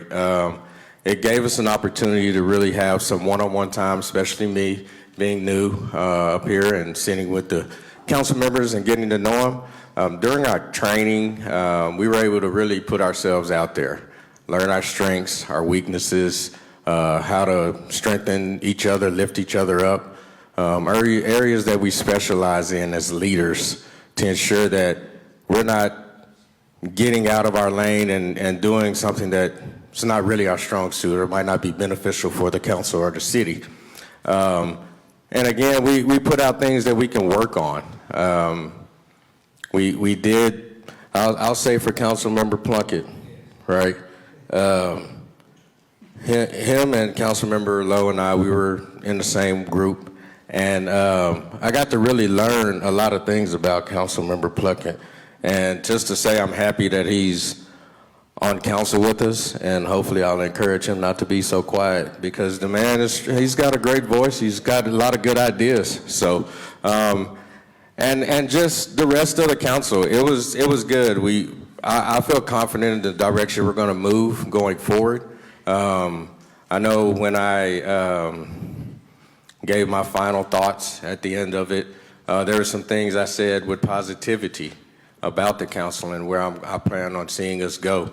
I also made a statement about noisemakers, and you know, I still stand by that. Those noisemakers I refer to are the ones who want to stir up things or say things to come against what we're trying to do for the citizens. Those who are not taking the time to try to develop a relationship with the council members or the mayor, reach out, call and talk, and see what we got going on, to understand that we're here for y'all. Right? We want to do what we can to help you guys out, and I think this is probably going to be the strongest council we ever had, no disrespect to anyone in the past, right? But we really came away from this with knowing each other and having an idea and a strong sense of where we want to go and move in the direction as a council for the city. So thank you. All right. On to council members' report. Who wants to kick it off? I can. Go ahead. All right. Thanks, Mayor. Good evening, everyone. I hope everybody's doing all right. Just wanted to say, first off, ditto on what Mayor Harris said, and I'll just leave it at that. I just want to invite everyone tomorrow here at 6:30. We're exploring the creation of an African American cultural district right here on the south end of Bastrop. It's a space to honor Black history, celebrate culture, and support local economic growth. So we invite you to join the discussion, share your ideas, and help shape a vision that reflects a rich heritage and a future of our community. With that being said, I want to say my heart is heavy tonight as we witness the devastating flooding that impacted our neighbors in New Braunfels and across the Central Texas region. People you know and people I know have lost family members. Families have been displaced, homes destroyed, and communities shaken. As someone who deeply values the strength and compassion of Texans, I know that even in the darkest moments, we can come together to lift each other up. There have been efforts locally, Feed the Need, the Bastrop Live Music Foundation, HEB, and others. We want to take time out to thank those organizations and people that put themselves on the line to go and help others. Also, I strongly believe in getting the money directly to the community that's been affected. So if you'd like to donate, there's a couple of ways to do that. The Kerrville Area Chamber of Commerce Foundation and the Community Foundation of the Texas Hill Country. So look into those if you want to donate to that effort. To those affected, Bastrop stands with you. We're all praying for your safety, for swift recovery, and for peace that surpasses all understanding. So let's continue to show the heart of Texas through our actions. United, we can help these communities heal and rebuild. Thank you. Thank you, Councilmember Lowe, for those heartfelt words. Councilmember Meyer.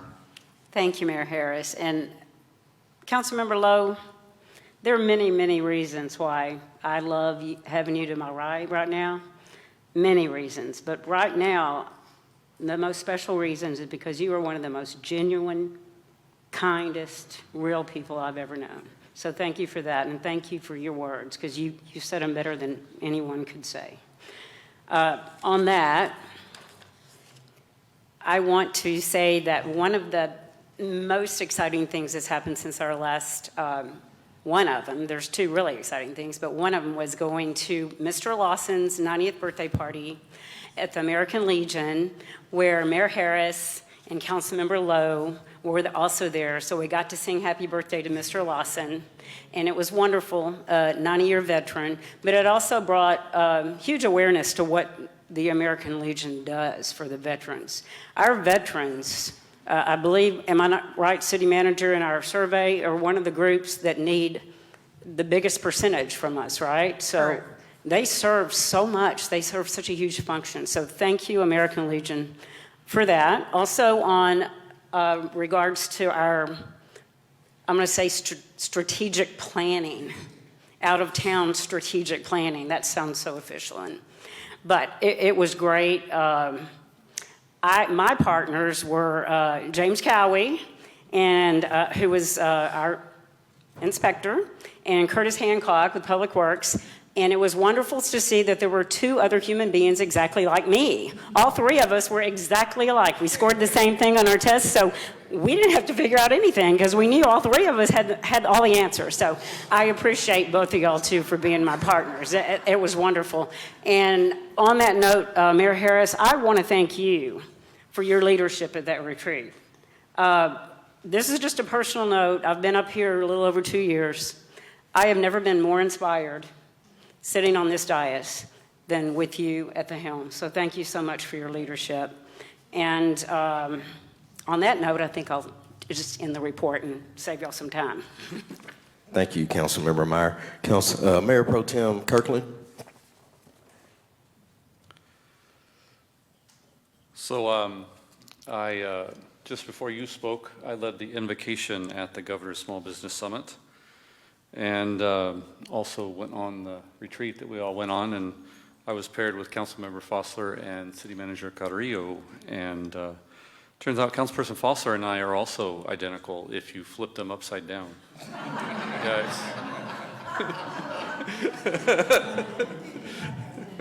Yeah, exactly. I think creative was my last one. That was her first one. Anyway, it was just.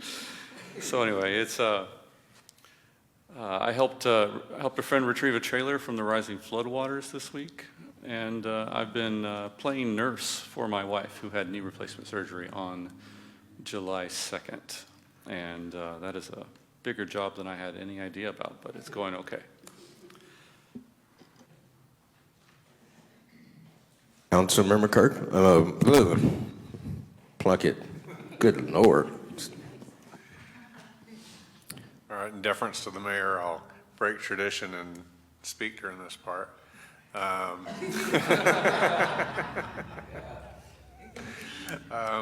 no, I do want to appreciate everybody who helped put that retreat together.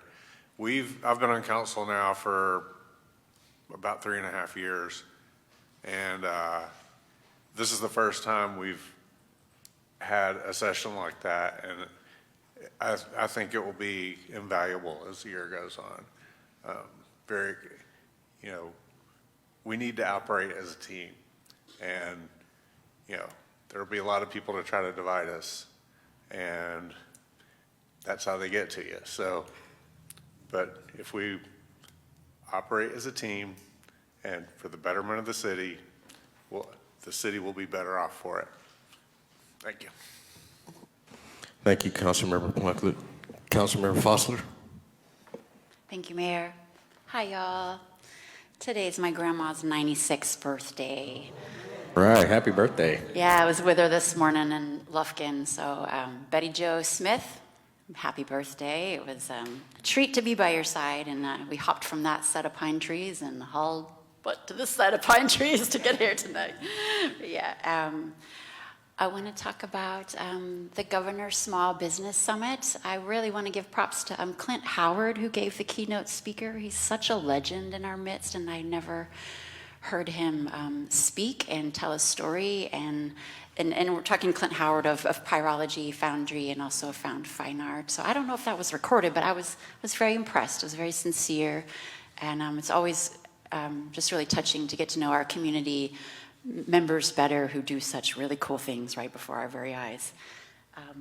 I got to attend the Musicians Umbrella Project last week, and I'll let y'all speak for yourself, but June 26th is forevermore known as Dalton Davis Day in honor of Cedar Creek High School's band director right here, so that was really awesome too. Councilmember Lowe and I went to the topping out ceremony for the Bastrop County Emergency Food Pantry, and that's where they placed the final beam, and it's it was a symbolic ceremony of their building, of their new building, and it was really touching, and also like they've done such a fantastic capital campaign, and you can still donate more. So go to the Good Neighbors Project, and you can donate more for the Bastrop County Emergency Food Pantry. I also want to highlight that July is National Parks and Recreation Month, and Parks and Recreation has so many events planned. One of them that's full, but I'm going to tell you about anyway, because I don't know if y'all have ever done it. It's the Full Moon River Ride. It's a kayak trip that's free. It's got 35 people on the waiting list. No? Oh, it's been... Okay, never mind. One time, we will do that. It's a very cool idea, and thank you, Bastrop River Company, for coming up with that. That's a very cool idea. We're having a community bike ride next Saturday morning at Fisherman's. July 14th will be Chalk the Walk at Minerva Delgado Park in the evening. And then July 29th is Art in the Park at Fisherman's in the evening. So there's lots of cool things happening all throughout the parks for the month of July. But please go to the City of Bastrop Parks and Recreation Facebook page for a full list. And then I also wanted to talk about the retreat just a moment. It was very impactful for me. Not only like we spent like maybe the first hour and a half like with a professional coach who helped us get through our different personality types as we talked about leadership styles and strengths and blind spots, and all of that streamed, y'all. So we just pretended like it wasn't streaming. So if you want to see us, like we didn't modify what we were. Yeah, it was very vulnerable and raw. So I want to join in the experience. Like it was very impactful. It was. I mean, at one point, city manager and I were crying, and John had to give us both a hug. Like we got through some real stuff, and we had real conversations with each other, and some real like hard conversations and bold conversations with each other. You know, some blind spots revealed. Like I think it's, I'm very, I take this seat very seriously, and I look forward to fortifying all of our relationships, our direct relationships. With all the community members and with each other. So that's all. Thank you. All right, thank you, council members. We have the city manager's report. Thank you, Mayor. As Councilmember Lowe stated, Bastrop stands at the ready to support the Hill Country. Having survived several natural disasters in my home community, I know too many people is as bad as not enough people. And so we are working with our state and federal agencies. When called upon, we will assist. At this point, our fire chief will have a meeting tomorrow to see where and when that is. As of today, we've not been called upon. So I know I've received some questions as to when and if and how are we helping. Again, too many people turns into a disaster of its own. I will tell you that living through Harvey. So we are at the ready to assist. Next, you have the programs in front of you. I'm happy to report, as Councilmember Fossler stated, Mr. Lacumbe and the BISD students have a project called the Musicians Umbrella.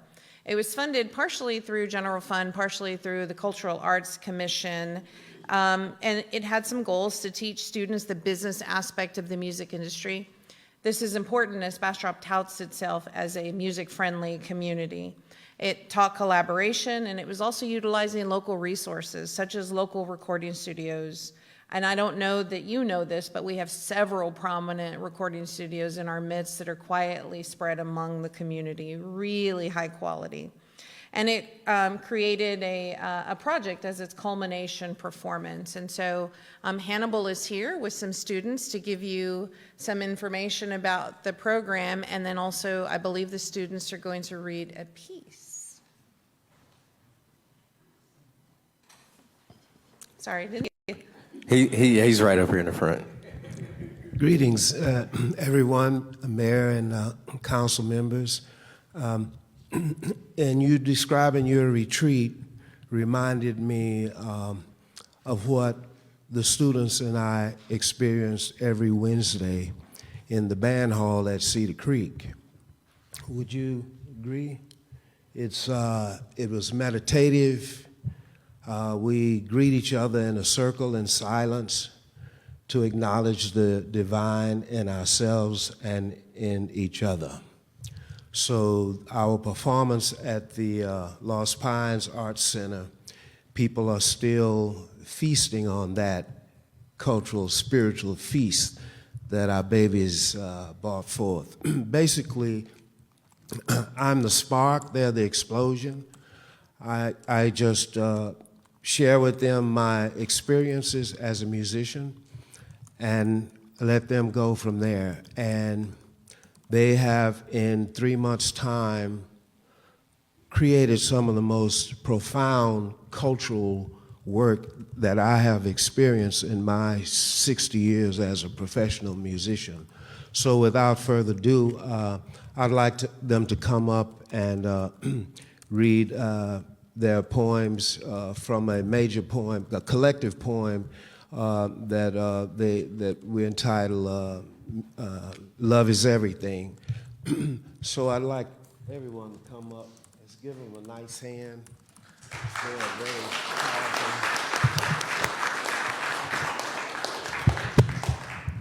So I think you'll read from here. And Shayla, you can. Our flautist is Shayla. And Shayla, you could play for the council. There you go. And you read. We stand in this position to remind each other that I got your back. So these are poems from the book. Do you want to read them all first? Sorry, do you want to read them first? Yes. Okay, so this is a poem called No More War, and it's from our friend Ethan Cowell. And this is how it goes. In a world where peace is sought, where battles cease and wars are not, let love and hope replace the fight and guide us through the darkest night. No more cries of pain and fear, no more lives cut short so clear. In unity we'll stand as one beneath the bright and warming sun. Let kindness be our guiding star and lead us where no shadows are. For in the heart of every soul, a dream of peace will make us whole. And this is my Love Is poem. Love is sacrificial. It may not always be the most pleasant part of life, but it's what pushes us to be better people. True love demands something of us, our time, our patience, and our pride. It often asks us to put someone else's needs before our own, to forgive when it's hard, to stay when it would be easier to walk away. In the sacrifice, we grow. We learn to care more deeply, to listen more closely, and to act with greater compassion. In the end, the sacrifices we make for love are not losses. They are the building blocks of a life worth living.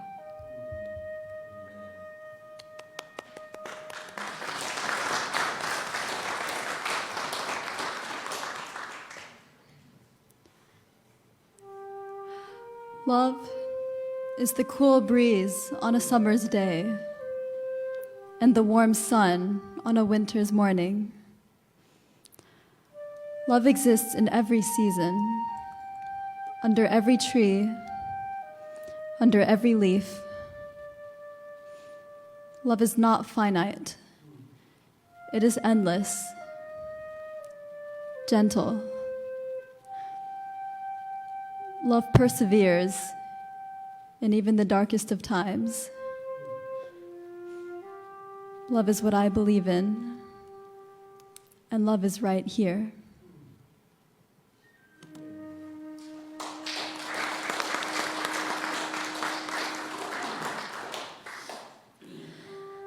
Love is care. It's caring for someone despite the obstacles you may go through together. Love is a choice to continue to give without the consistent comfort of receiving. Giving because they deserve it. Everyone deserves love. Love is closeness, it's comfort, it's warm, and it's inviting. Love welcomes me, and for that I am grateful.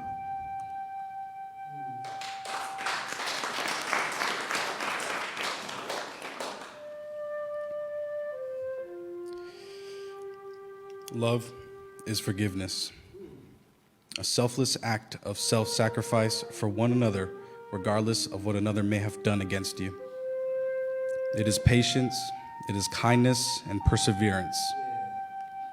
When I see love, I see all of those things and more. So love is more than a feeling, it is much more than that. It is action with determination and conviction, and courage to step out into the world and be open and honest and kind. It is a choice to love, not a repercussion for someone else's heart towards you, but a decision to be the best you to anyone and everyone, and to be the example for what the world needs most, now more than ever.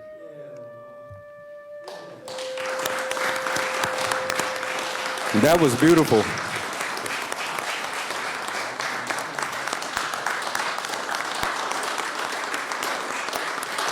Thank you.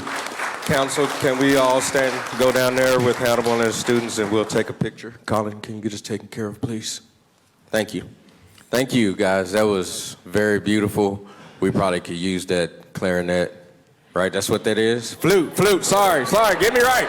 Flute, clarinet's out here. Right, sorry, my bad. And my sister will get on me because she played that. So, yes, it was very beautiful.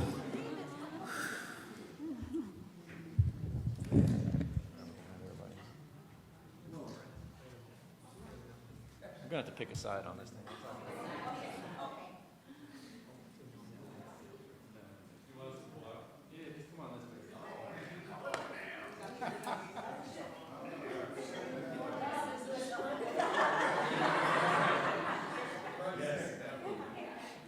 It's the love shuffle.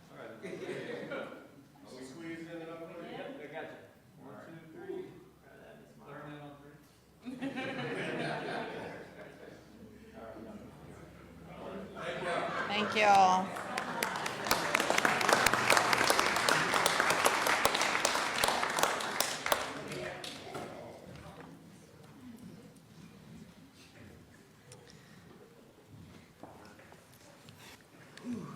Okay, so we'll continue with our retreat overview. As we promised the public, we would have a full reconciliation of costs related to the retreat.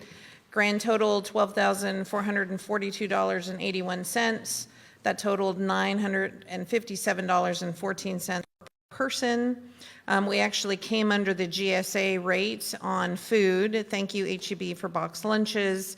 That also included the meeting space rental, Lead Well, Brett, which you all really enjoyed, and then the vast majority declined mileage reimbursement. There was some mileage reimbursement for 2 staff members who went on ahead to help prepare the space and all the necessary items. So we will be picking up with Lead Well. You will see that on your next council agenda. It will be not only for the council, but also for the executive level staff, so we can improve communications across the organization. These types of retreat and leadership trainings really turn a normal organization into a high-performing organization.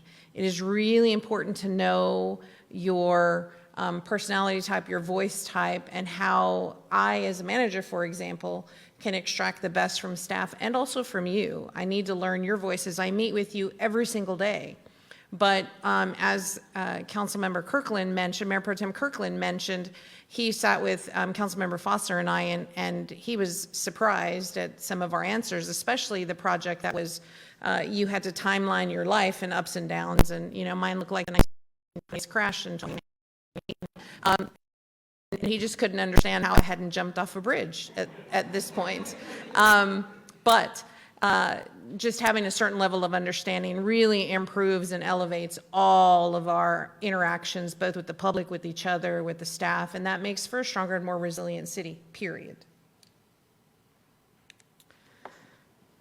So, also said we were going to give a complete rundown. So we did revamp the focus areas. These are the changes. They will be in red line, and we will also have those at your next agenda item too for formal adoption. Those will begin being part of every single agenda item beginning August 1. That will give us a chance to tie annually to those things that we consider important. Master plans, you guys did yeoman's work with all of the maps that we brought forward and your colors and your dry erase markers. We will bring back the prioritization that you asked for, and we'll bring that back with some opinion of probable cost, funding resources and needs, including debt issuance at the July 22nd meeting. We had great discussion on quality of life. Our discussion was the park improvements that are going on with this current issue, Mayfest Arena, a future bond or voter approval for a recreation center that is truly dependent on the QHP, and then we will bring back the OPC for a Mayfest cover. So economic development, we have a massive exodus of board members, and I don't say exodus, they've termed out, it's time for new, some have resigned. So this is a potential for a variety of board members to be seated, including some members of the school district, large industry, whatever continues to make our little community a hub and makes us run on all 8 cylinders. We had a long-term discussion about the continuation of the tax versus a public safety tax, and that will continue as we go through budget discussions and really begin to formalize what our strategic goals are for economic development. I know many, many residents reach out all the time and say, enough, we have enough growth, we have enough growth, we've seen it, we've seen it. And to that, I say not all growth is incentivized. It is a very minimal amount that is incentivized. So we need to have those important conversations. Budget planning, we talked about the budget and where we stand. The goal is no tax increase. Councilmember Kirkland is piercing with his eyes when I say that, Mayor Pro Tem Kirkland. We talked about the Mayfest cover. We talked about the South End Historic District. There is a public meeting tomorrow here at 6:30. We talked about Bastrop Gives. Thank you, Councilmember Plunkett, for bringing that up. I wanted to emulate that against the Coastal Bend Day of Giving. You saw all of the community support organizations who came up today with needs. That surely is not the only need in the community. So I would like for us to create an opportunity to match dollar for dollar up to a certain amount where the community can also put its money where its mouth is.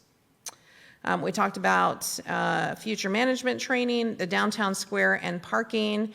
We are talking to the church, reviewing some locations.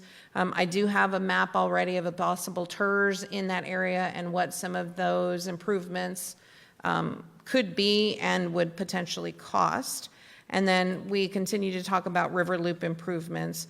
What are some potential public improvements that make that waterway just that more accessible and beautiful? And very much like other cities, you don't know you're near water till you left. And so I want to make sure that you know you're near water as you arrive. That's it for retreat. We'll go on to capital projects update. We have the addition of the capital budget module that's being added in OpenGov that will be ready for the first council budget workshop. The park projects that are ongoing, we have small modifications to accommodate safety. We have new discussions about the Bark Park, new discussions about fencing, both at Fisherman's, that should read Fireman's Park because that children's playground is at a corner. Disc golf at Pecan Park, the par 3 golf course. We continue through the planning phases for that. Street projects ongoing. I told you we had some boring. All of that is complete. We expect design and bid award expected in late August. The bridge ribbon cutting should be on your calendar. That is a Saturday, July 26th at 10 a.m. Our water projects, our wells are online and continue operations. Our wastewater expansion plant, we had the project kickoff meeting, we had the design charrette, and now we're into biweekly coordination meetings. The project charter and the timeline for completion should be brought at the next council meeting. Any questions? Councilmember Meyer. Thank you. City Manager, this is just a request for an amendment to our Parks Master Plan. If we could bring the amendment to the August 7th meeting of the Parks Board, that amendment would be to add the cover for the rodeo arena, and then we could bring that back to council, hopefully for our August 12th meeting.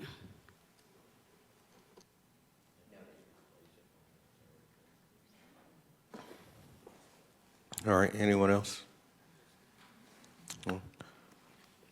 Madam City Manager, you have anything else?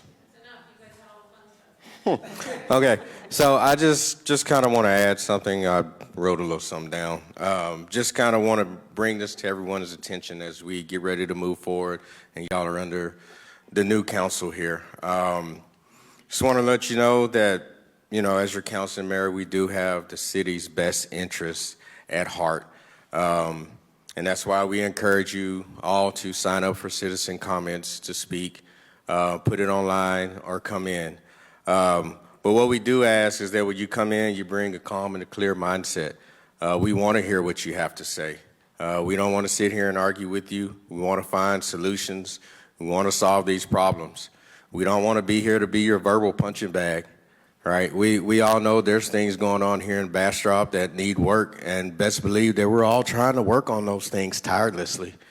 Like we have a lot of things going on, but better believe we're all 100% dedicated to making what's good and best for Bastrop. And we want to be an open ear, and we want to help, and we want to do the right thing.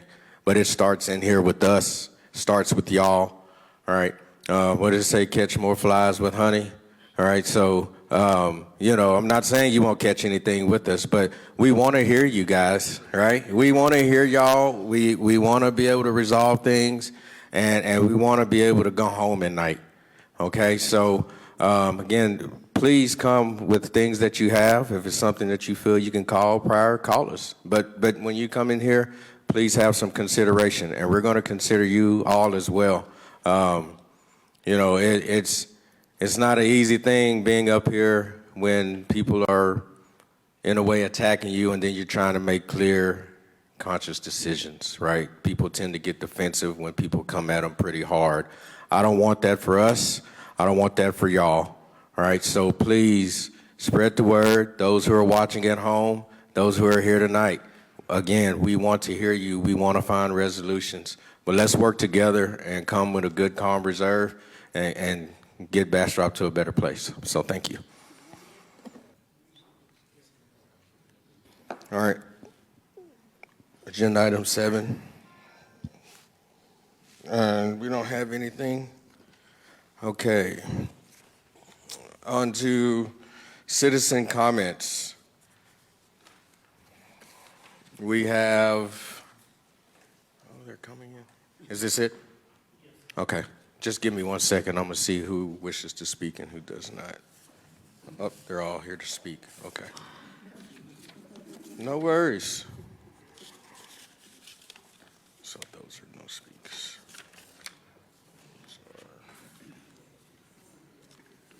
All right. Okay. So first we have Jan Opella.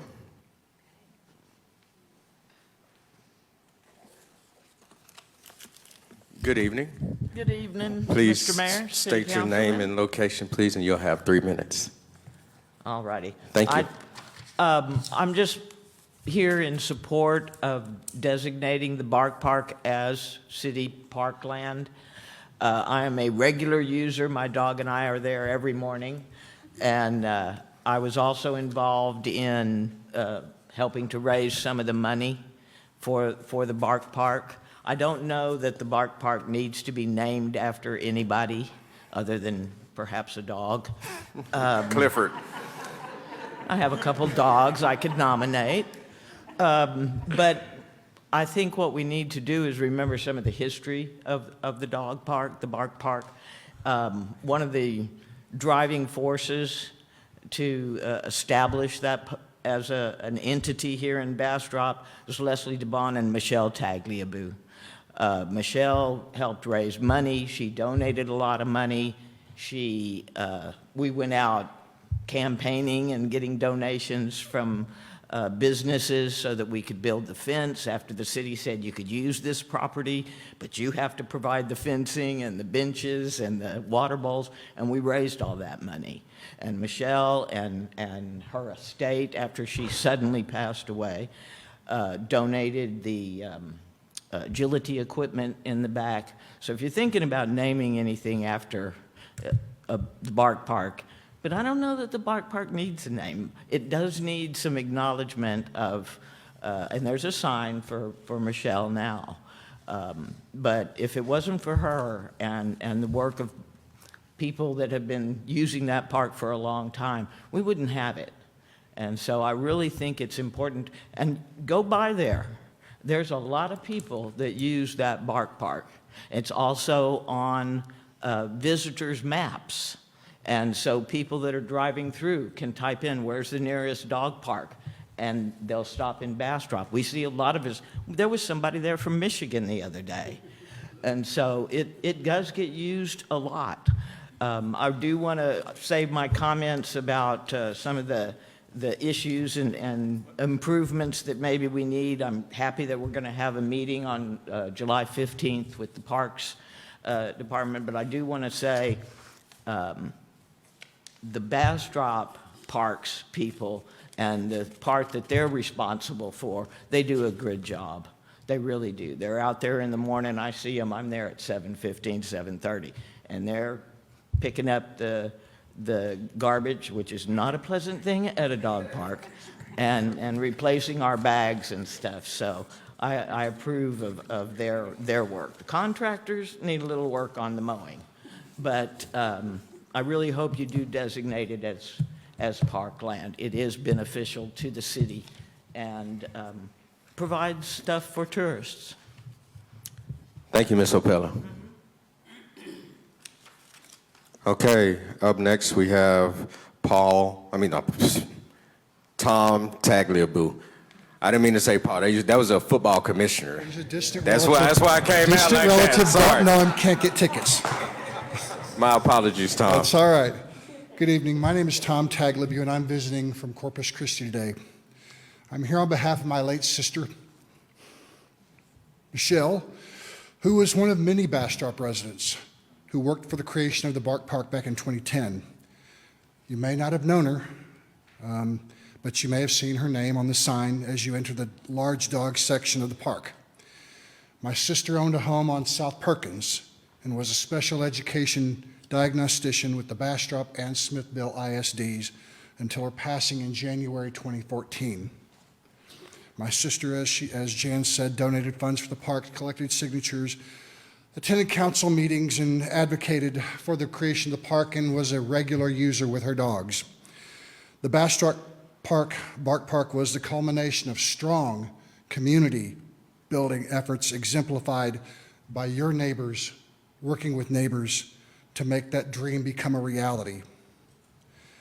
Please keep the name as the Bastrop Bark Park to reinforce the mission as a community asset for future generations. Me personally, I want to see my sister's commitment to animal welfare and her passion for that Bark Park continued as a legacy in the place that she loved and the place that she called home. She would be very proud of your growth and prosperity over the last 11 years since her passing, and I'm honored to be here today in her memory. Thank you. Thank you, Tom.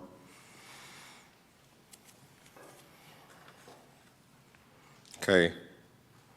Next up, we have Miss Rita Ward.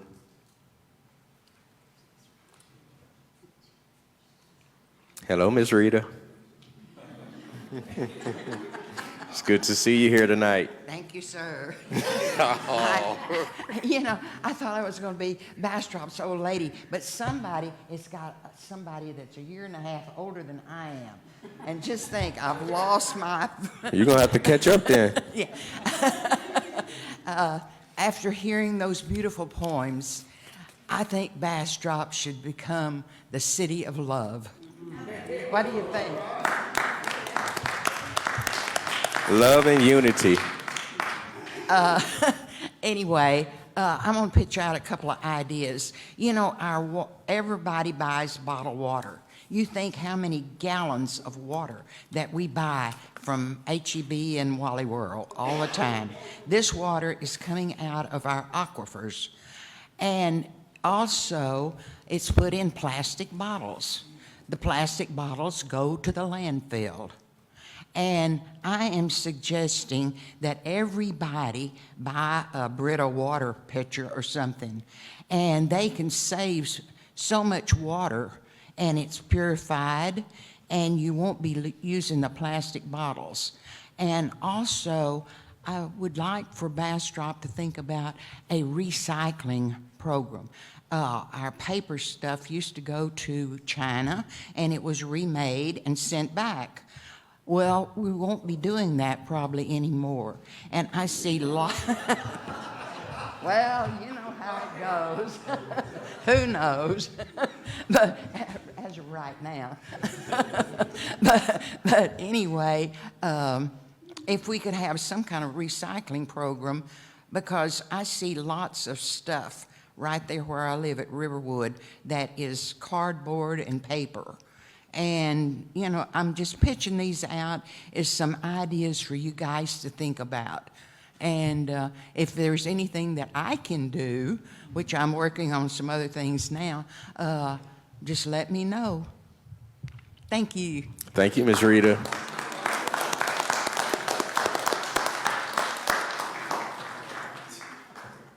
All right, up next we have Leslie Cosby.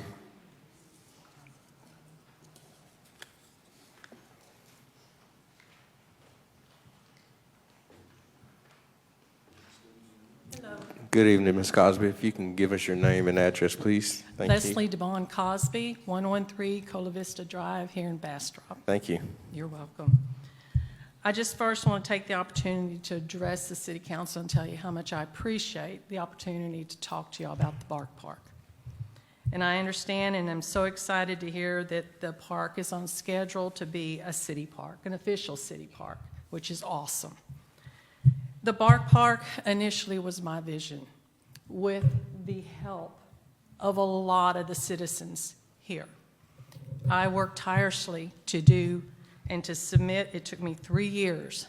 December of 2007 I started, and the park was open July 4th of 2009. Along with that, I submitted the Park Bark proposal outlining the community benefits, the ideal location, the design of it, the research and documented, and the rules for the park.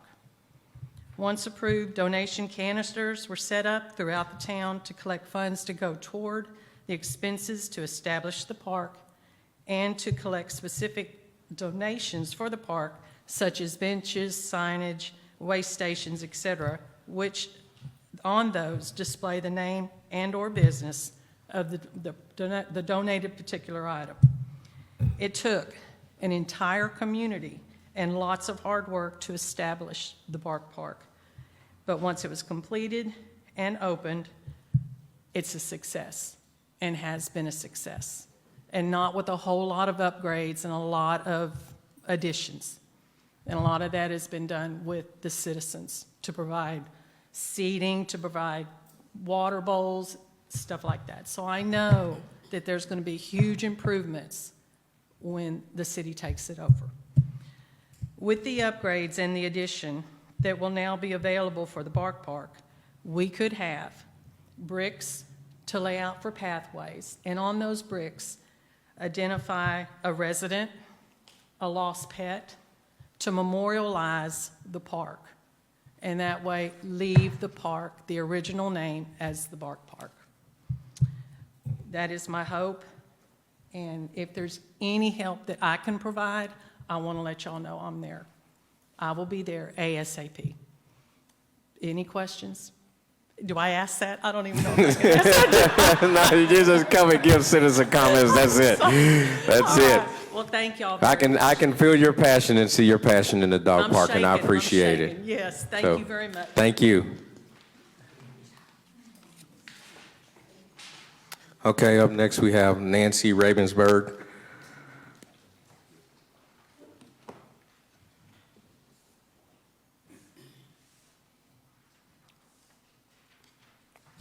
Good evening. Good evening. Hi, I'm Nancy Ravensburg. I live at 519 Tahitian Drive in Bastrop. Good evening, Honorable Mayor and City Council people, members.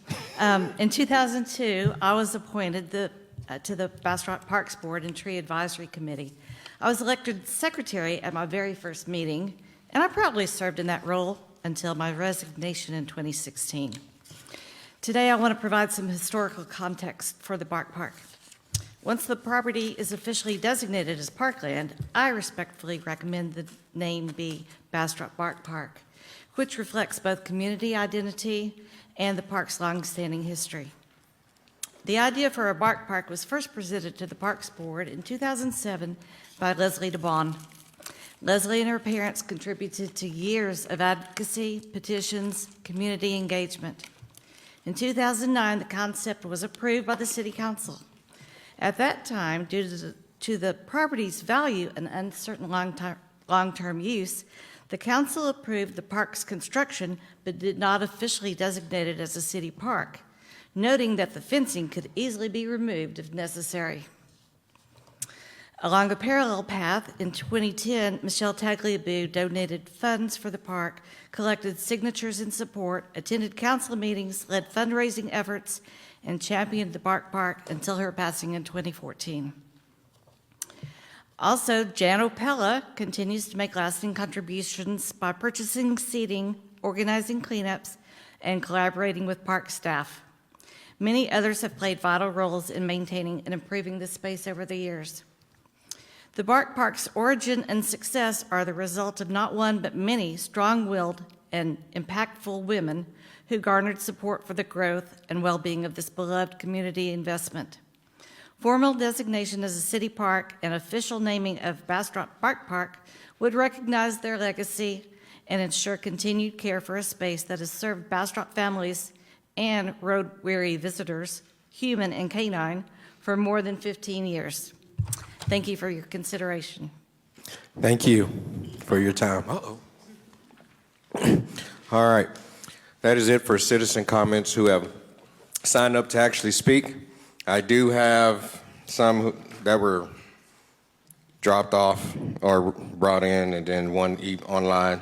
I have a citizen comment from Laura Townsend. She does not wish to speak, but she has an agenda concern for Hunters Crossing, and we'll put that down on record. Then I have the citizens who do not wish to speak are Patrick Spear, and this is in opposition of sound levels at Mayfest Park. All of these are going to be pertaining to Sunday's event at Mayfest Park. Bill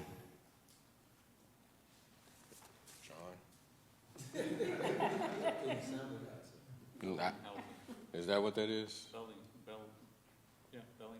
Okay, Bill Bellinghousing. I'm sorry if we mispronounced that, sir, but he's in opposition. Did not wish to speak. Lily Spear, she did not wish to speak. She was in opposition of it. All of these are in opposition of the event and the noise that occurred from Sunday's event at Mayfest Park. So, okay, Karen Bellinghousing is in opposition, and Polly Fruchet is in opposition as well. Thank you for that. We're done with citizen comments. What we're going to do is we're going to not go over we'll get back to the consent agenda items, and we're going to go to item 11B so that we can get that taken care of. And due to the extent of item 11B, I will recuse myself for this discussion. Thank you.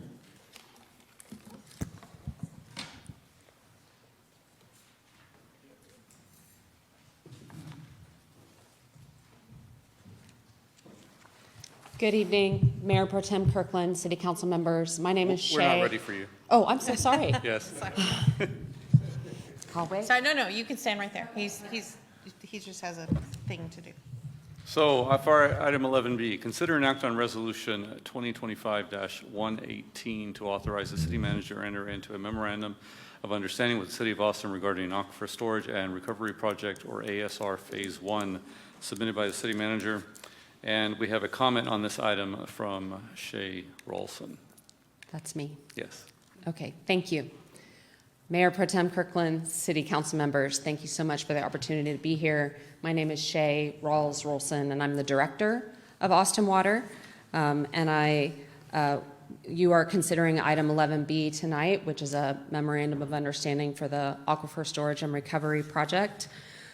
We appreciate Representative Stan Gerdes, who working group with City of Austin and stakeholders across Bastrop County to work toward a collaboration agreement on this project. We're grateful for the active participation of City Manager Carrillo and Assistant City Manager Rosales from the City of Bastrop. I'm joined here tonight by members of my staff who will make a brief presentation to you on the extent and goals of this project. Again, I want to thank you for the opportunity to be here tonight, and we're happy to answer any questions that you may have.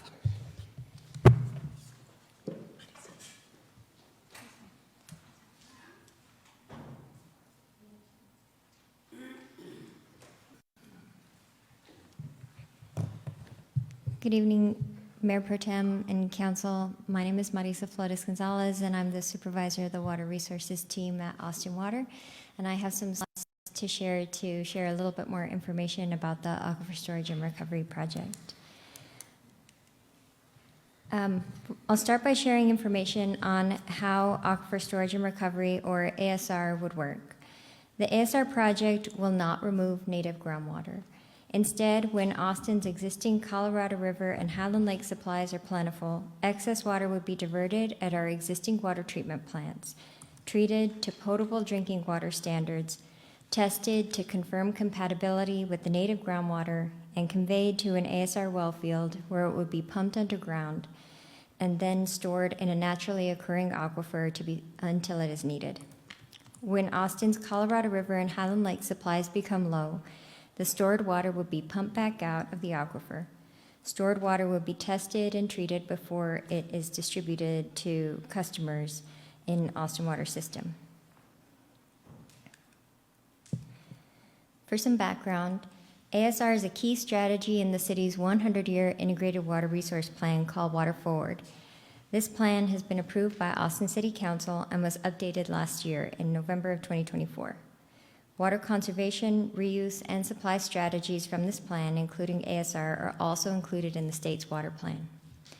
The ASR project would stretch our existing supplies, and as a part of our primary water supplies, would help to meet our needs during times of drought or other emergencies.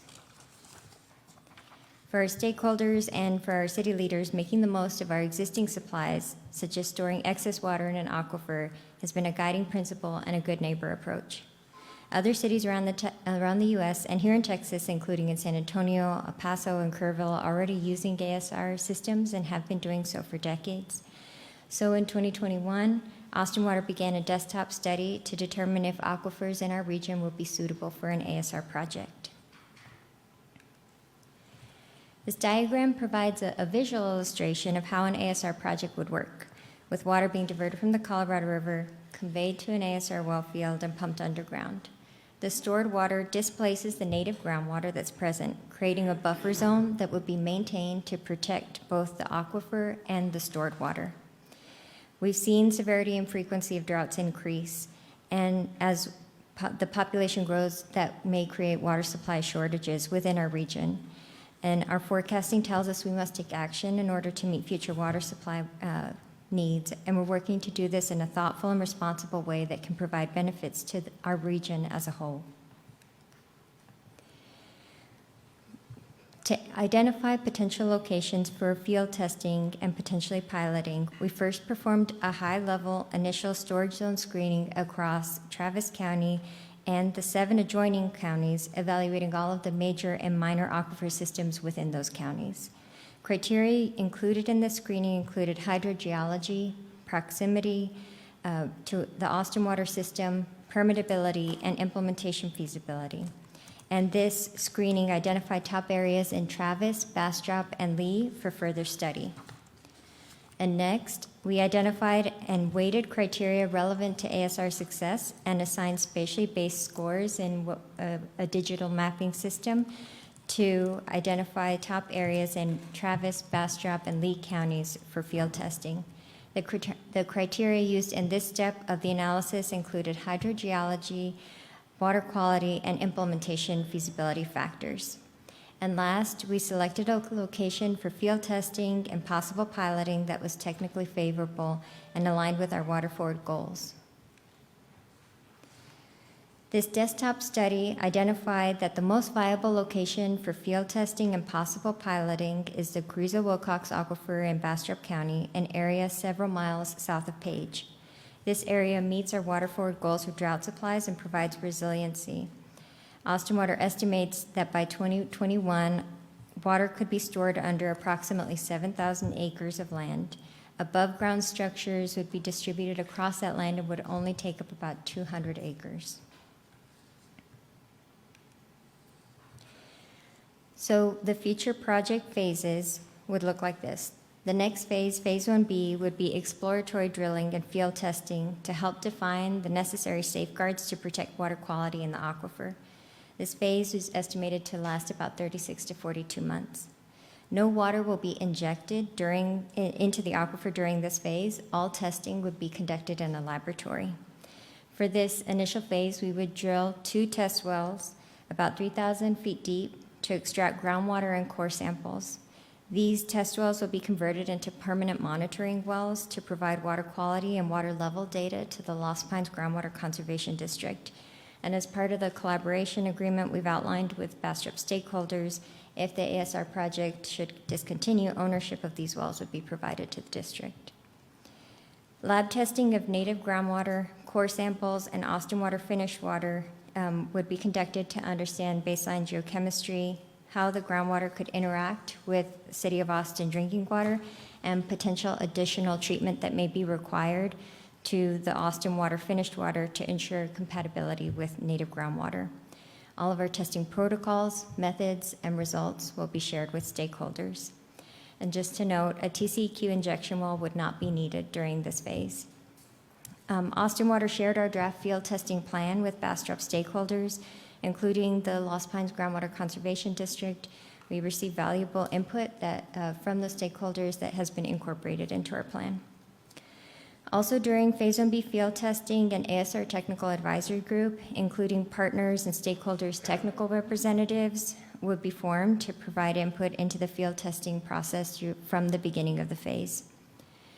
At the end of the phase, based on the results of field testing, the ASR Technical Advisory Group, partners and stakeholders, and Austin Water will compile recommendations on whether to move forward to subsequent project phases.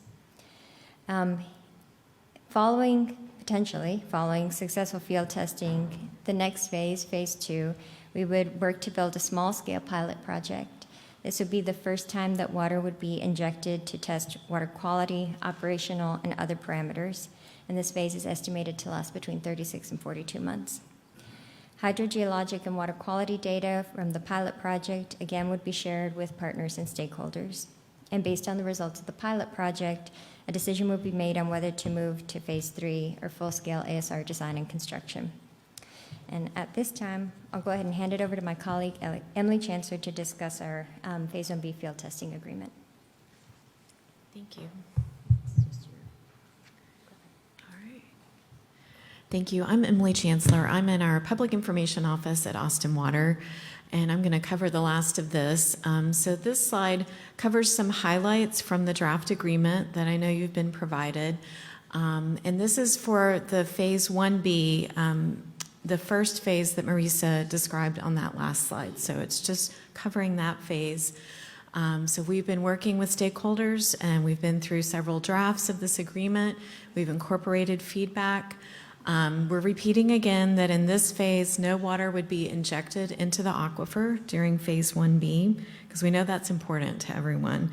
We want to make sure it's clear that groundwater and core samples would be taken and tested in a lab, so those results could be reviewed by everyone. Some of the highlights in the draft agreement currently is that a technical advisory group will be formed that would include representatives from local entities here in Bastrop County, as well as industry technical representatives. And so they would be advising Austin Water, giving feedback, and reviewing the results throughout the process. The agreement also works to allow for communication of factual information to the public while we collect and analyze this data. We are working on plans to have community engagement in Bastrop County this summer in the August and September timeframe, where we've been working with the group to propose open house meetings, an online questionnaire, so anyone could give feedback from their home, from online. And then also we're looking to establish some office hours so folks could drop by at their convenience and meet with Austin Water staff, ask questions, give feedback, have really good two-way communication. And then we also have proposed a schedule for Bastrop County governing bodies to consider this memorandum of understanding. And so we've looked at calendars and have proposed some potential dates in October. And then the Austin City Council would consider the agreement following that later this year. I also want to just summarize some of the commitments that Austin Water has made to and we've worked with the group we've been meeting with to understand what concerns are, what are the opportunities to create benefits for the Bastrop community through this project. And so I just want to go through some of those. Austin Water has said that we will put more water into the aquifer than we take out. And that's an important thing to emphasize. We are storing water in the aquifer that we will take out later. We have committed to putting in more than we take out. At least a 5% deposit will not be withdrawn. And that will help to create that buffer zone and protect the health of the aquifer. In addition to that 5% that we've committed to leaving, we also are open to working with local providers to provide water supply locally. And so that's something we're wanting to hear more from you all and other entities about what the local water supply needs are, and we want to discuss how we can work together. Austin has committed to not use eminent domain to do this project. We will be looking to work with willing sellers. And as part of that, the land agreements will be structured so that families can benefit financially from payments for either purchase or lease of the land while having the opportunity to remain on the property. And so farming and ranching operations can continue. And those operations are compatible with an ASR project. We have examples of existing ASR projects. As Marisa mentioned, the above ground infrastructure needed is pretty small. And the photo that was on one of the previous slides is of an ASR project. So there was a small well filled and the ranching operation continued. We will establish monitoring wells and share that data, and we've had discussions with the Lost Pines Groundwater Conservation District that they would have a role in those monitoring wells, and that data will be available to anyone who's interested in seeing it. Austin Water also has said that we will provide a local education component. That would be a center, a physical building, and an opportunity for education about water resources in conjunction with our project. So a lot of work has happened and a lot more work is ahead of us to work through this memorandum of understanding. We welcome your feedback tonight or any questions you have, and we really appreciate the opportunity to be here. And that's the end of our comments. City Manager, do you have any comments or anything to say? So I do. Thank you, Mayor Pro Tem. Number one, even though the agenda language says you're going to consider an act, you won't be acting tonight. I needed Well, we also. can. You can. You can, yes. We can direct you to oppose the project at every step, for instance. Yes, you can. Okay. You can. However, so we've had no less than 8 meetings, and it was at the request of State Rep. Gerdes that we all came to the table. Lost Pines Conservation, Simsboro Aquifer Protection Fund, variety of Aqua County. We have beat the document to death. And as you're aware, the legislation did not pass. And so in order for us to be considered a stakeholder or a partner and be eligible for information, there are certain things in here that we must agree to, and one of those is a memorandum of understanding. It doesn't say we have to support the project. It doesn't say that we have to be on board with the project, but it does say that we will be recipients of data and we won't spread quote-unquote false rumors. The creation of a technical committee was super important because it gives Curtis Hancock and whoever we deem with certain skills and designations to be at the table to receive some of that technical information. Super critical that we be at the table. It is in the Carrizo-Wilcox Aquifer, but Simsboro is a close second, and there's depth issues, and I won't get into any of that. And that's why Bastrop is interested. We could, turn our nose up and say it doesn't matter to us, but it indeed matters to us. Many of our residents, especially as we move toward Ironwood, et cetera, in that ETJ area that we're annexing, are going to be affected in this particular area. Aqua Water is a partner. We need to be at the table to understand what Aqua may or may not be agreeing to and what is in the residual effects for the city of Bastrop. So phase 1 is analysis of the desktop study. It isn't injecting, but it would give us an opportunity to have information and be at the table to receive and have comments. Otherwise, our comments will have to go through the Lost Pines Conservation, Simsboro Aquifer, and some of the other partners. Mr. Springerly?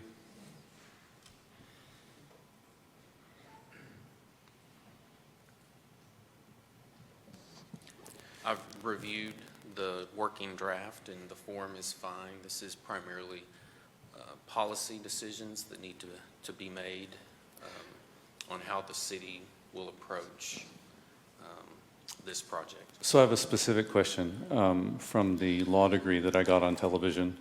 I learned that contracts require consideration, and we're not paying anything and no one's paying us anything. And so I'm curious, without consideration, is this a worthless piece of, paper, or is this meaningful in some way? Right, that's a very good question. That is a very important element Right. of a contract. And consideration can be other than money. It can Okay. be a promise, it can be conditions, it can be information, it can be the benefits received in the public interest to support public health and safety, to support policies that the city's pursuing. So consideration can be pretty broad.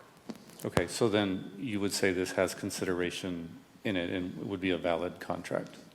From a legal perspective, yes. If the city deems this to be in the public interest to pursue, that would be sufficient. Mayor Pro Tem, might I need to add, there are 2 important components before we get to signature, for example. Austin Water has agreed to provide education and information and be present at stakeholder meetings. We still have to ask our residents if they even want us to sign an MOU. And so this is in front of you to tell you what's coming. And there's a couple of open houses that are planned. I've offered space in any one of Bastrop's public meetings for Austin Water to set up and take questions directly from the public. And so we're a couple of steps away from signing this, but I needed to put this in front of you because regardless of where we are, it's coming. Mm-hmm. No, I know how the residents feel about it, and they don't want it. Mhm. So it's a pretty strenuous objection. Councilperson Meyer, would you like the floor? Yes, thank you so much. So I guess, Ms. Chancellor, I spoke with you a couple months ago, probably when I heard this whole presentation at the Commissioner's Court. Big change from when it started. Representative Gertis filed the bill, and that's how we all found out, because there was no transparency going on. And even at the legislature, they pretty much stated that there wasn't transparency. So super concerned about not being transparent. Also, I can say that you cannot 100% guarantee. I'm not a geologist, I'm not all that, but I do have common sense and know in the ground, there is not a line where Mr. Rancher over here and Mr. Farmer over here, and you draw money from that, the water is money, isn't it? Wow, what a slip that was.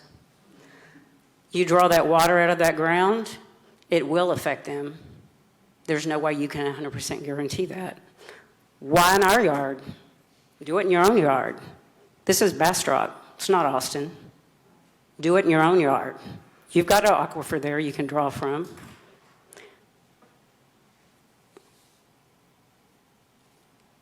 Lee County was optimal.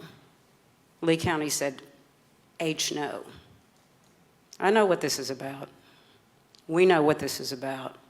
But we know, as the city manager has said, we have to take every precaution. People need to have input. We have to be an informed partner in this. Otherwise, it's going to be just like it started. You had the information, and you didn't give it to us. But I couldn't be more emphatic and more passionate about go back to Austin and take it out of your aquifer.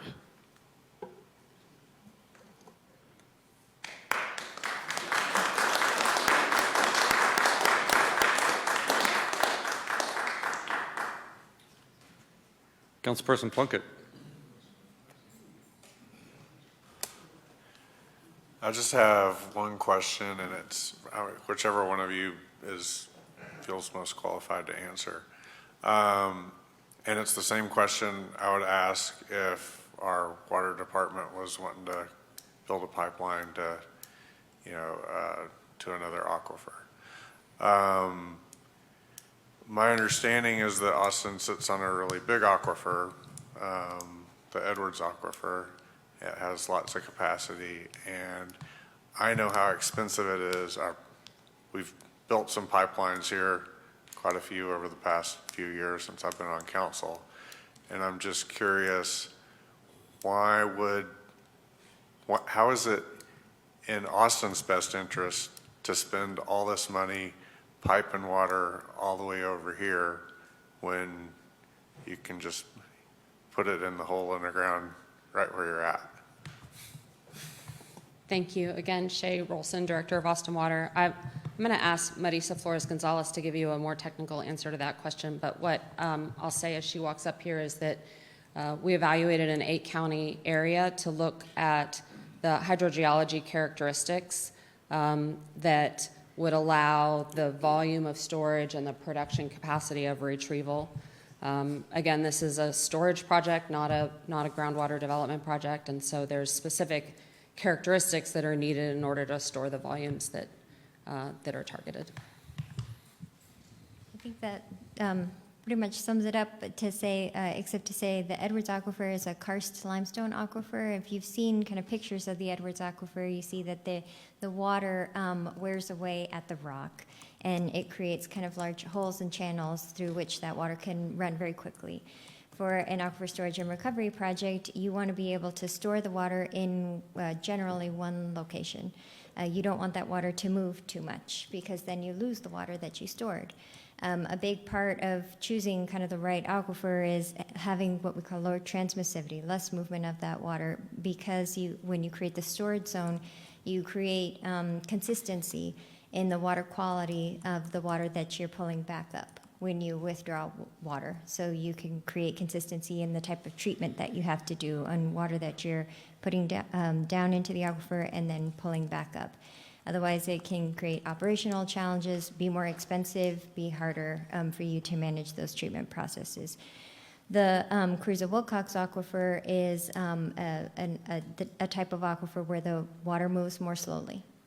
And so there's lower transmissivity, less movement of that water in the aquifer, a higher likelihood that that water will stay more in the same place, and you'll have a stored water zone that is of the homogeneous quality. It's kind of like the same water quality all the way across.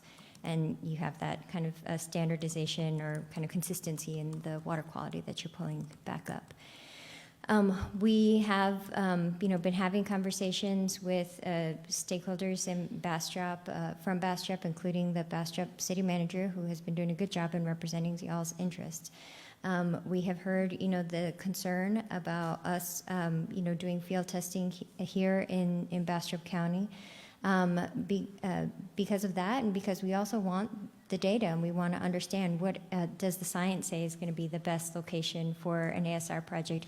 We'll also be doing field testing in Travis County, in the Trinity Aquifer, as well, to look at the Austin.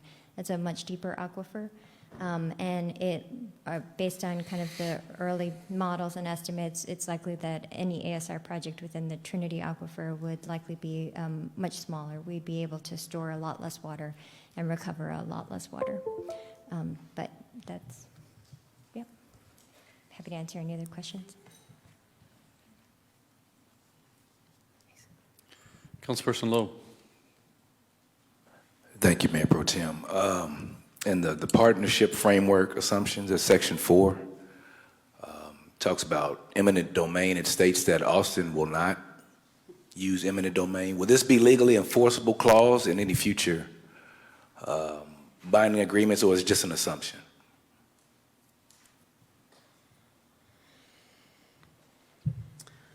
So we're making the commitment not to use eminent domain for this project, and that in itself may make the project infeasible if we're not able to acquire the property needed for the project. So that'll be part of the development of the project through Phase 1B, Phase 2, to determine if it's a viable project to go to full-scale implementation. The issue of whether it's legally enforceable, this will be signed by the stakeholders as well as the Austin City Council. I believe that makes it legally enforceable. So that's probably a question for your attorney.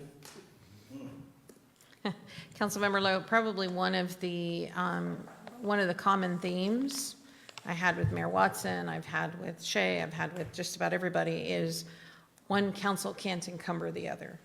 And my fear, again, we don't know locations, there's a lot of stuff that is unknown because we're not at a partnership level, so to speak. We're a stakeholder at this point. Is the project will get so far down the road, there's a new council, Shay's gone, somebody else is gone. One council can't encumber the other. One resolution undoes a resolution, one ordinance undoes an ordinance. The only thing that is legally binding is what you put in your charter that requires voter approval, and even that can change according to voter approval.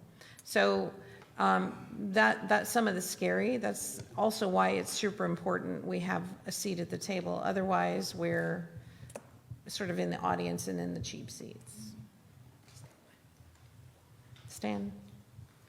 Yes, I was going to say you can't bind future councils, so you can have a current council can bind itself with its own policy, and if the city of Austin is willing to, under the current administration, commit to that, then they would bind themselves, but they can't bind future councils. So that would be the legal concern, is that in the future, it could be changed. And the future is one election away, right?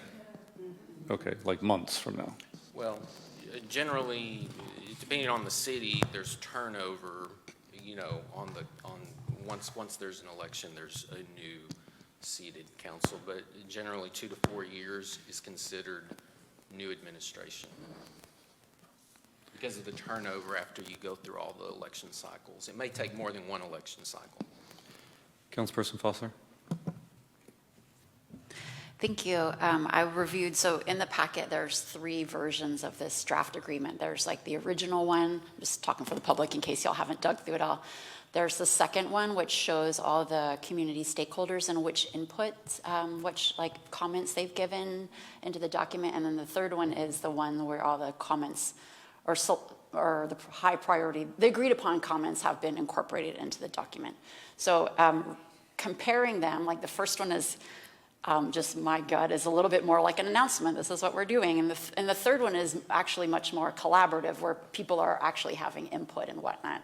So my question to Sylvia, because I believe she was the only one in this particular room, is as an example, like, okay, if this is what it's going to be like collaborating, if this is our first example of collaborating together, what was it like? What was the process like collaborating on that document, getting it from an announcement stage, taking feedback and incorporating feedback into what it currently is now? What is that first example of collaboration like, please? It was painful. And I say that from the position of being summoned to Austin, being summoned to the Capitol to enter into a meeting that I had no knowledge, et cetera, about. Now, to be fair to the city of Austin, they had stakeholder meetings. None of us are here anymore. And then to go back into their council agendas and read what the process was, it was a little disconcerting that it was sort of this far down the road before we, paid attention again. We went through several iterations of the document, specifically asking for definition of a partner versus a stakeholder. We went through several iterations of what does abandoned ship look like? What does abandon the project look like? We went through several iterations of, can you share the information in the desktop analysis? Can you share the land information? Can you share the potential rights of way? Can you share even the location? My prior city had monitoring wells because of severe contamination in Combrown Harbor. My concern is when the monitoring well says it's contaminated, it's contaminated. It's a little too late for that. And so some of the desktop analysis talks about when you get to that point and before you get to that point. And so we had lots and lots of rounds because our comments were making it into the margins. They weren't quite making it into the document. And I believe about 3 or 4 weeks ago now, we had a super come to Jesus discussion about, we had a trust issue in the room. Nobody in the room trusted Austin Water.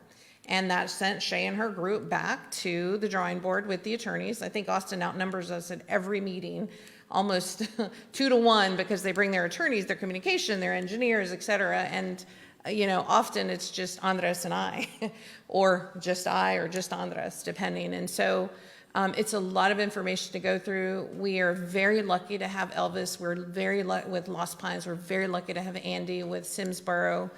And really the come to Jesus discussion with us in the room is, Commissioner Glass, Commissioner Carmack, who's willing to lose their seat? Mayor Pro Tem, Council, who's willing to lose their seat over this project without some of the transparency that's being screamed at from the mountaintops, which is why I offered any building in Bastrop, in the city of Bastrop, that would allow Austin to come and explain. And we finally got to this agreement. There's a document in your packet that shows a blue and a white. What that doesn't show is the number of weeks it took us to get there. I feel like we fought long and hard over the definition of a partner and a stakeholder. And I'll be honest, I was super concerned over Aqua's role. Aqua stands to be the quote unquote greatest winner in the organization. And as I've said before, and I'll scream from the mountaintops, I don't want the city of Bastrop beholden to anybody for its water. We are in charge of our own future.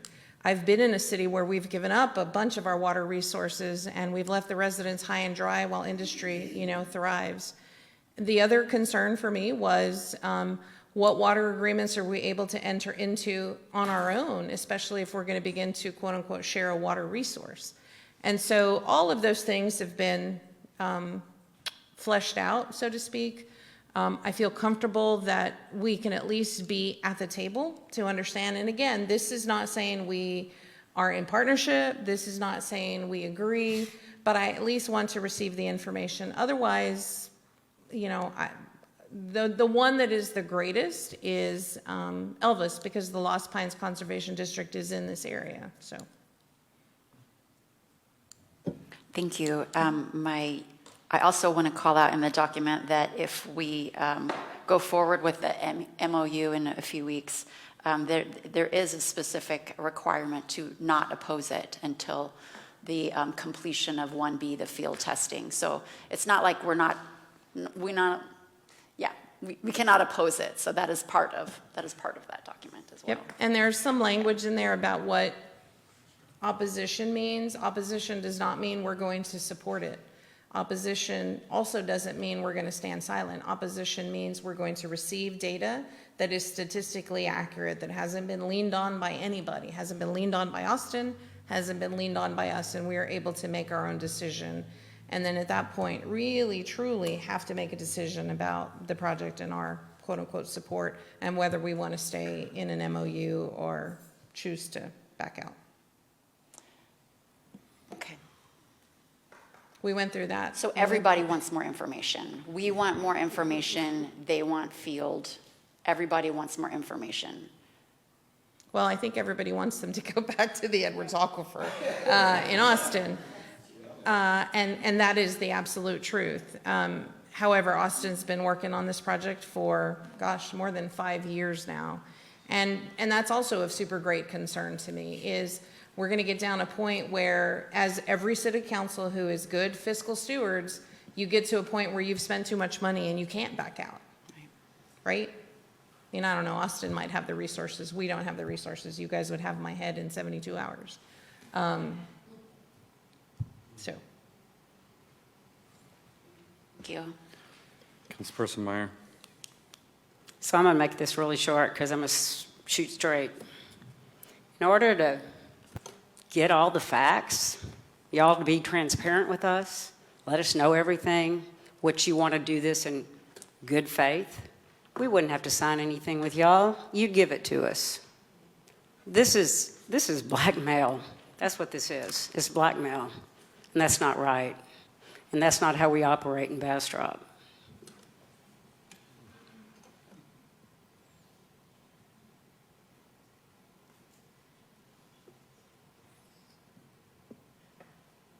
Mayor Pro Tem, you have several citizen comments several citizens in the audience who are itching.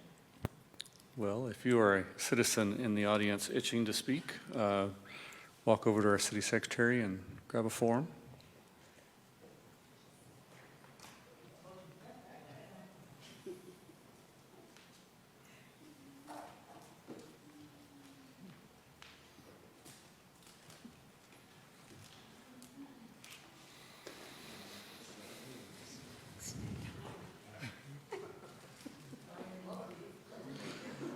For anyone from the city of Austin, what is the reason for the requirement that we not share any of the information learned during this process with our residents?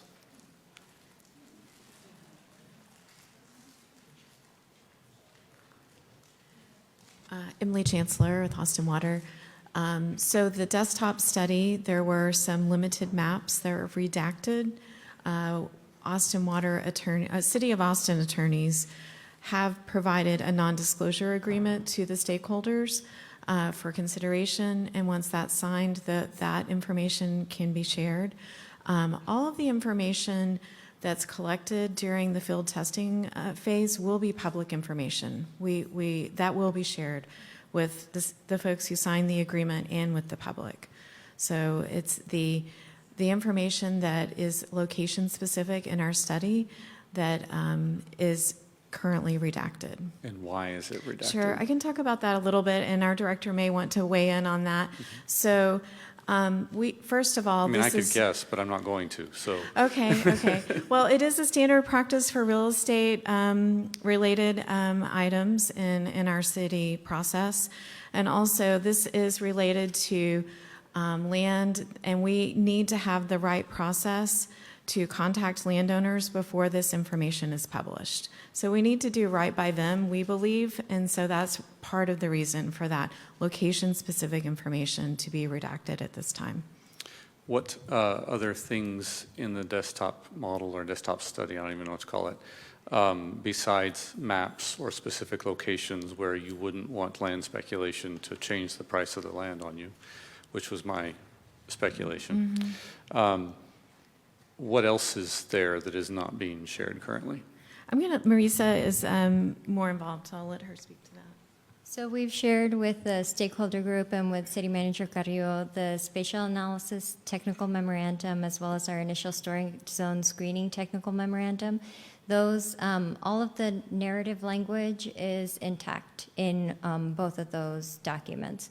The spatial analysis technical memorandum is the document that has, I think, maybe 8 images of maps that have been grayed out, showing a little bit more spatial detail and kind of the specific locations, like as you mentioned, to have that kind of abide by our standard real estate processes.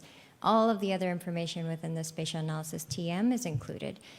So if it outlines the entire methodology that was used, all of the data sources that were used within that spatial analysis, so one could replicate the analysis that was done within that spatial analysis technical memorandum.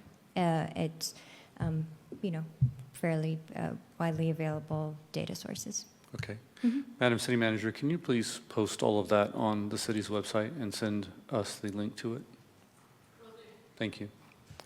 Okay, we have a citizen's comment from Heather Green. Heather Green, 2007 Pecan Street. Just real quick, we've talked about this a lot. I've been to many a meeting, and I tend to get up and talk fairly regularly at this point. I know, shocker. But, sitting here at the beginning, I was very confused because in every other conversation we've had, we've made it abundantly clear that this is not something we're interested in. And so listening to us talk about signing a memorandum of understanding was just a little bit confusing, being on the outside. And so to the city of Austin, please go back. We are Bastrop, and I love that they put in there that they are not going to use eminent domain. So they're telling us very nicely, we're not going to take it, we're going to ask you. But in order to get it, and in order to get any information, you have to put your hands behind your back and get on your knees. Because that's essentially what they're doing. They're asking us to give up everything to give them a chance to do testing, and then we may or may not be able to get out of it. I'm not interested in that. I don't see that there would be many of us here in the city of Bastrop that would have any interest in doing something like that. I think that if you had options, you should try the other ones before and then maybe fall back on something else. And I do have a little bit of issue because like Sylvia said, the people that stand to benefit the most are Aqua Water. And there's a little bit of conflict of interest there with one of the people on the Bastrop commissioners also sitting on the board at Aqua Water.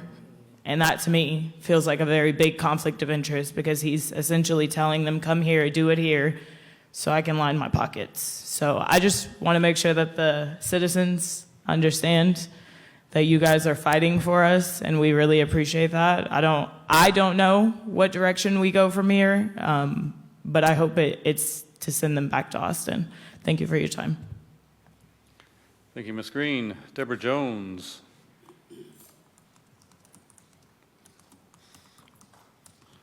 Del Sorol Jones, I see. Deborah Jones, 1606 Pecan.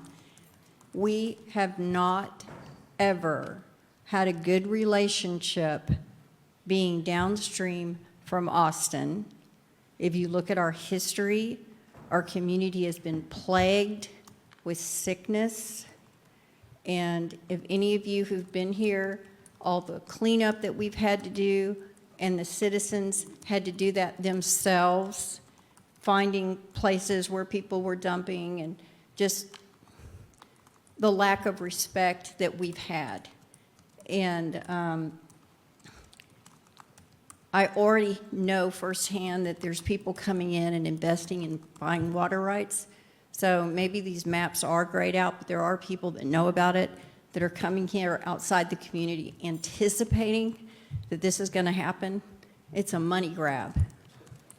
And I just think we should end it, give Sylvia the position that she needs to keep us in the know so that we don't get stung but I see a lot of words being used that are very hypothetical. There's no certainty. This whole thing's being explained, and the words that I'm hearing there's representatives use aren't very clear. They're not very definite, and I don't want it. I don't know anybody here that does. Thank you, Ms. Jones. Thank you.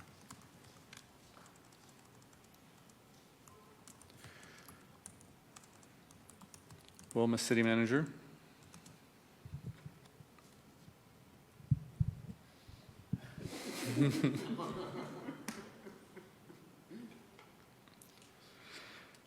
So, in my mind, you know, the non-disclosure agreement, I get the real estate thing. I didn't know, was it always only real estate, or was? No, in the beginning, we asked probably 2 meetings for substantive desktop analysis, and then Lost Pines offered to share a complete modeling of the aquifer, and we've gotten to the point we are today with information. Mm-hmm. Yeah, the concerns I have in the memorandum of understanding is, you know, subsection E here that says that you have to sign an NDA to review an unredacted version of the Phase 1A desktop study models. And then down later in the document, it says we have to agree to suspend judgment and take no action to oppose the project until Phase 1B testing has been completed. You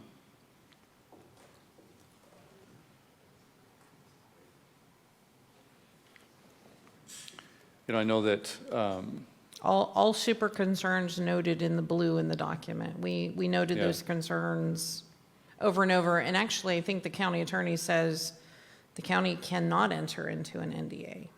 So I'm not sure how that's going to be handled. mm-hmm. Well, that's an interesting thought. Mm-hmm. Because we're not protecting our real estate, so executive session doesn't apply. Correct. Hence, we are here in the open also. Mm-hmm.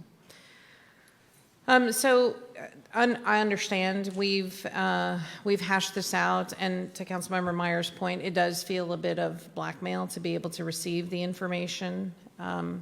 I've been asked time and time again, why do you care? This is Carrizo. This is not you. You're in Simsboro. Why do you care? Well, I care because our residents are also county residents, right? They come and shop, and actually the ecological and environmental, not to mention the economic impact of somebody saying, oh, well, Bastrop has contaminated water now. I mean, there's, you know, Superfund sites that have destroyed cities, so.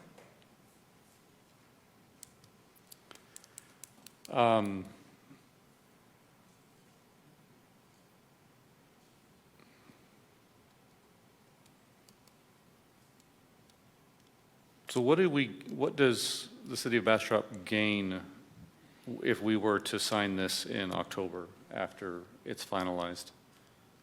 Information. So we get, you know, I don't know, they said 9 maps, right? And if that's the case,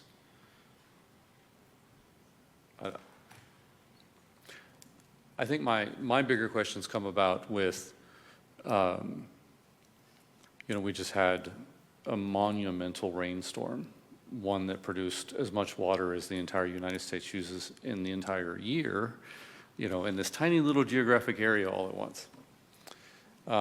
Lake Travis went up, I don't know, 10, 15 feet.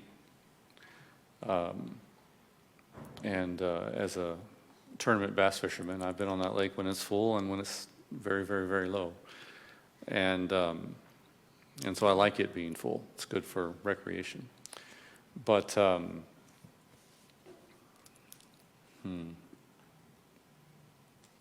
in times of drought, when the city of Austin's hurting for water, Bastrop is hurting for water, we're on, you know, we've got fire restrictions, burn bans out in the county. We have, you know, the kinds of water restrictions that we've never put out for the city of Bastrop because we're in the state of drought. And then the city of Austin says, hey, here's my ticket. I can pull 4 billion gallons out of your aquifer. And I don't know if that's the right number, but whatever the number is, it's going to be large. And, well, this all goes back to my testimony in front of Commissioner Perry, or Chair Perry at the Texas Senate, which is all of these unknowns for us. At what rate will the water be taken out? And while I am an engineer, my degree is in electrical engineering. It's not that useful for understanding what happens with water underground. But, what linear distance from that well does it impact other people? How far is the city of Bastrop from it?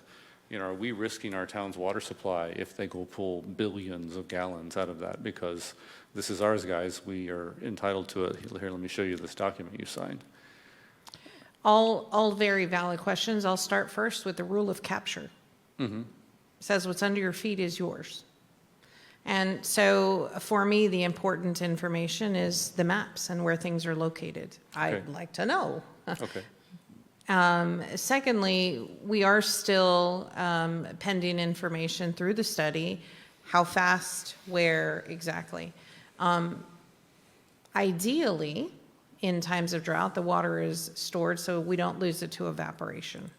It's stored, they put in 100 gallons per se, they're only going to take out 95 or less. I mean, there's been discussion of Aqua gets another 10% or, et cetera, et cetera.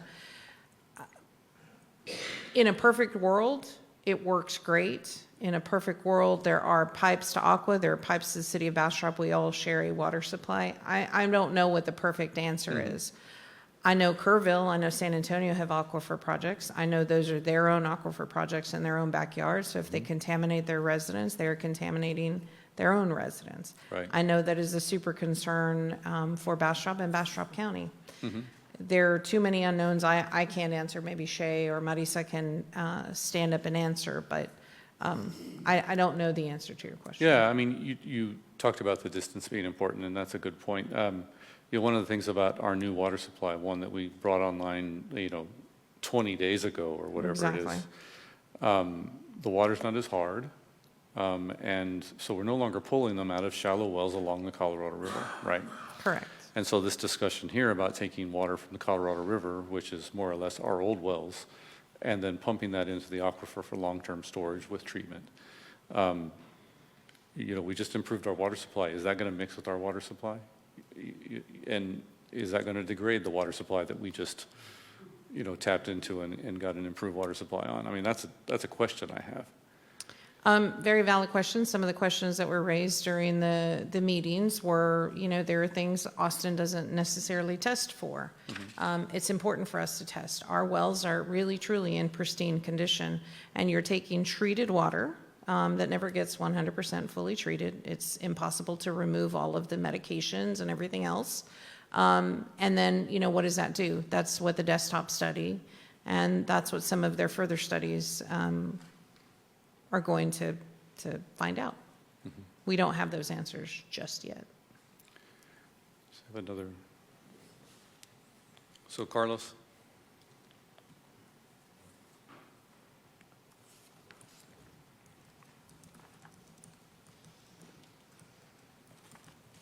Carlos Liriano, 1208 Church Street. I'm a resident of Bastrop. I'm a business owner in Bastrop.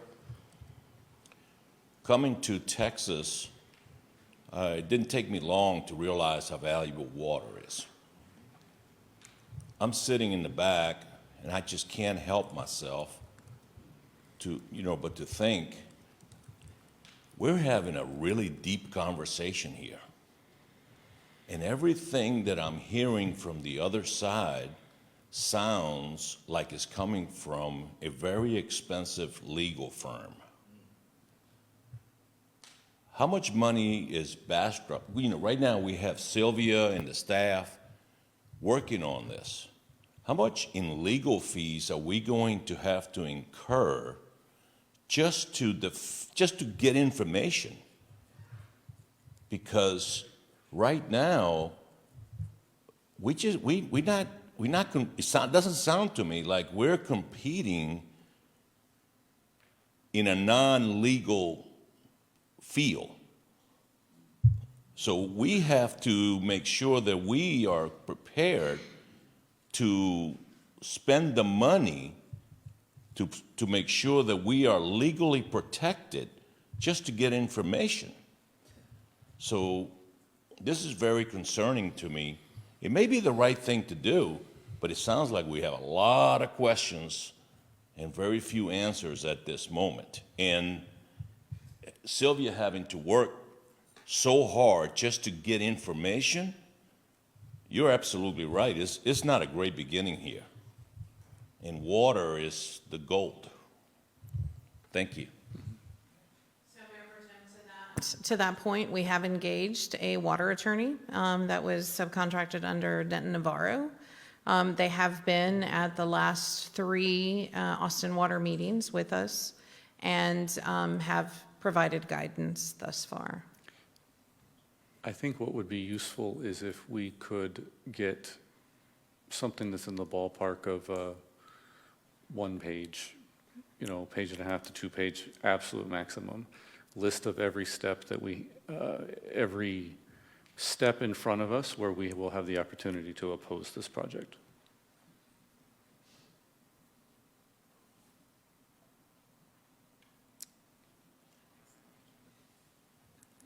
Councilperson Meyer? Thank you, Mayor Pro Tem. City Manager, without being blackmailed, like I'm going to steal your baby unless you give me what I want, and then I'm going to come in, but you're going to have to pay a lot of attorneys to keep that baby.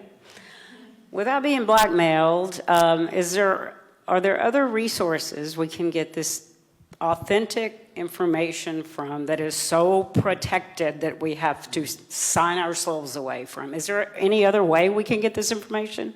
TCQ once the permit is applied for. There has been no permit that's applied for thus far because it's just in testing. So, but at that point, we're several steps behind the 8 ball in terms of being able to guide the information or guide whether or not that is an appropriate location, tolerance level of contaminants, no contaminants, water quality, et cetera. So just for example, I'm going to take a group that, may enter into an agreement with maybe the Lost Pines group. Is there something legally in there that says they can't share that information with us if we don't sign it? It's a non-disclosure. Yeah, there we go.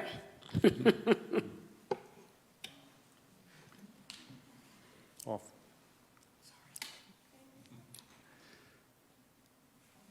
Come on up. I don't know what's allowed or not. Sort of shares discretion. Okay, thank you.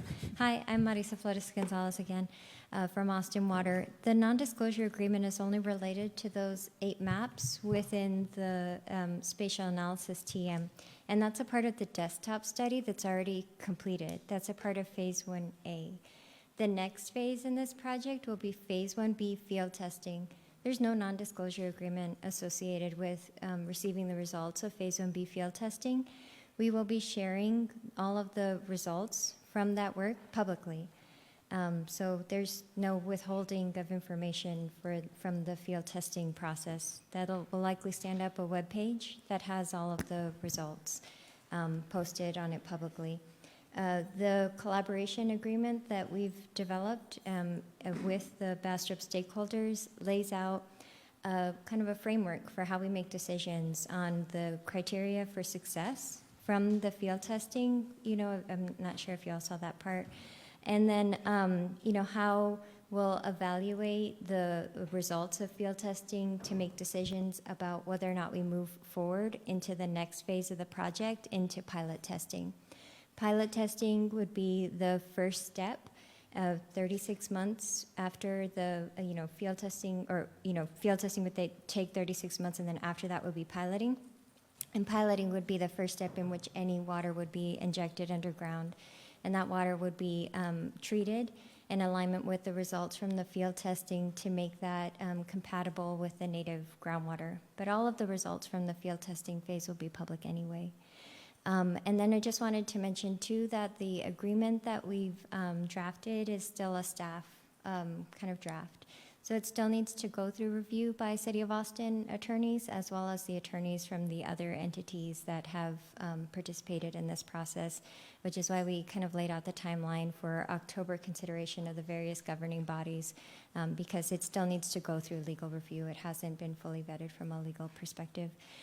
And then there have also been updates to the agreement since the version that I think y'all have seen that was posted as backup, especially the language that says we heard from Elvis especially and from others concerns about the suspend judgment and take no action to oppose the project. If you saw in the blue and the white version of the comments, the language around suspending judgment was actually borrowed from stakeholder feedback that we received. And so we were trying to incorporate that language from a Bastrop stakeholder. We changed the language from taking no action to oppose the project. There's a new version of that document that was shared with the Bastrop stakeholders on Thursday at 5. So it was probably a little bit too late to include within your backup. The packet was already sent out. Yeah, I bet y'all had to hustle to put together all of your materials. But maybe that version of the agreement could be shared with you as well. And yeah, I mean, we're here to answer any questions y'all might have, and beyond just this evening, any questions y'all might have moving forward. Appreciate it. So, Council, we have previously approved a resolution that states our opposition to this project. I don't know that we need to specifically do that again. I also think that, I went and testified before the Senate's committee on this matter as well. Unless you guys have a different idea, I think that we wait till we get a new document in October. But that the City of Austin can also take this feedback that it's like 100% to 0 in opposition amongst our town. I just be real clear. And I've already started my homework, which is why I asked, since we now have a legal expert that's probably more skilled than ChatGPT, what the steps are with the TCEQ, what the approval points are. Landowners out there charge $1 million per linear foot for them to come through your property. I mean, no eminent domain, right? Yeah. Or $1 billion per linear foot. Go wild.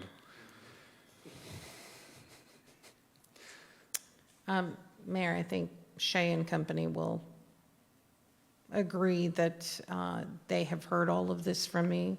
I've been sort of the person at the table with my hair on fire all the time. And I don't like being that person with my hair on fire all the time. So I think it was very clear that I have a council whose hair is on fire. Okay.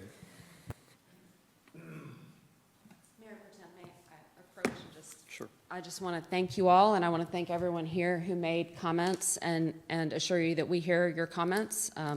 I hope that when you read the drafts, you will see that we have taken the feedback and attempted to incorporate it, and we are working hard to build trust, both directions, so that we can be collaborative partners in this region with these shared water resources. These water issues are not getting any easier, and we genuinely seek your partnership. Thank you. Okay. Well, Council, unless you have any other proposals, I say we just move on. Okay. Find the mayor. Yeah, find the mayor.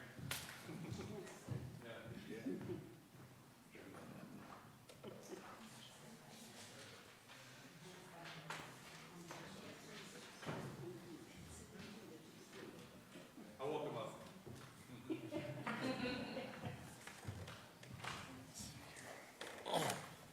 Sorry, our hair was just on fire. Yeah. Yeah, that's what happened to his.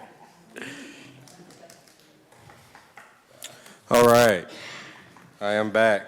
So what we will do is we will move back to agenda item 9, our consent agenda items. The following will be acted upon in one motion.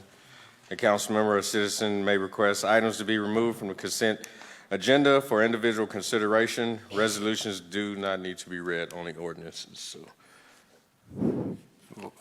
Request to remove 9A due to a conflict of interest. All right, we have agenda item 9A. Do we have any others? Can we pull 9B again, please? Just for some clapping. 9B. All right, do we have anything else? Council, we're good? All right. We'll do the consent. All right.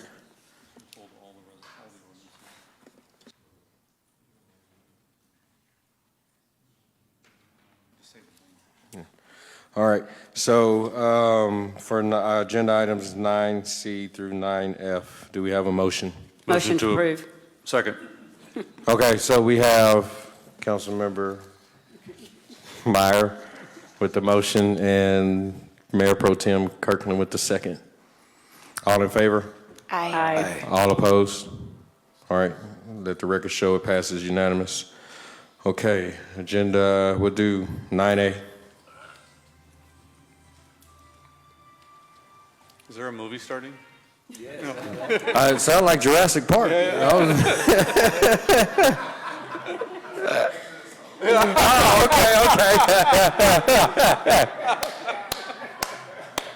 okay. Oh, man. All right, agenda item 9A, consider an act on the second reading of ordinance number 2025-56 of the City of Bastrop, Texas, authorizing a one-time 50% fee reduction for the renewal of 2025 City of Bastrop alcohol permits. Motion to approve. We have a motion. Second. We have a motion and a second. That is Mayor Pro Tem Kirkland and Councilmember Fossler. All right, all in favor? Aye. Aye. All opposed? All right, motion passes unanimous. Thank you. Councilmember Fossler, you want to switch with, or do you just want to talk? You don't need I'm to not take yourself off recusing. of I it. just know people want to clap. Okay, can we get Councilmember Plunkett back in, please?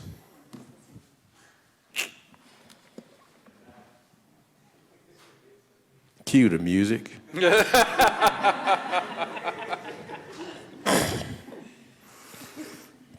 All right. Now we're going to do agenda item 9B, consider an act on a second reading of ordinance number 2025-57, establishing 1.19 acres, 98 acres, located at the 101 Grady Tuck Lane in Bastrop, Texas, otherwise known as the Bark Park, as a designated parkland. Motion to approve. Second. All right, we have a motion and a second. Did you get that, who it was? Motion was Councilmember Fossler and Councilmember Plunkett was the second. That was me. Oh, it was you. Sorry, look, I didn't look down. I was trying to hear my voices. Thank you. All right, so we got Mayor Pro Tem Kirkland as the second. All in favor? Aye. All opposed? Okay, the motion passes unanimous. Thank you.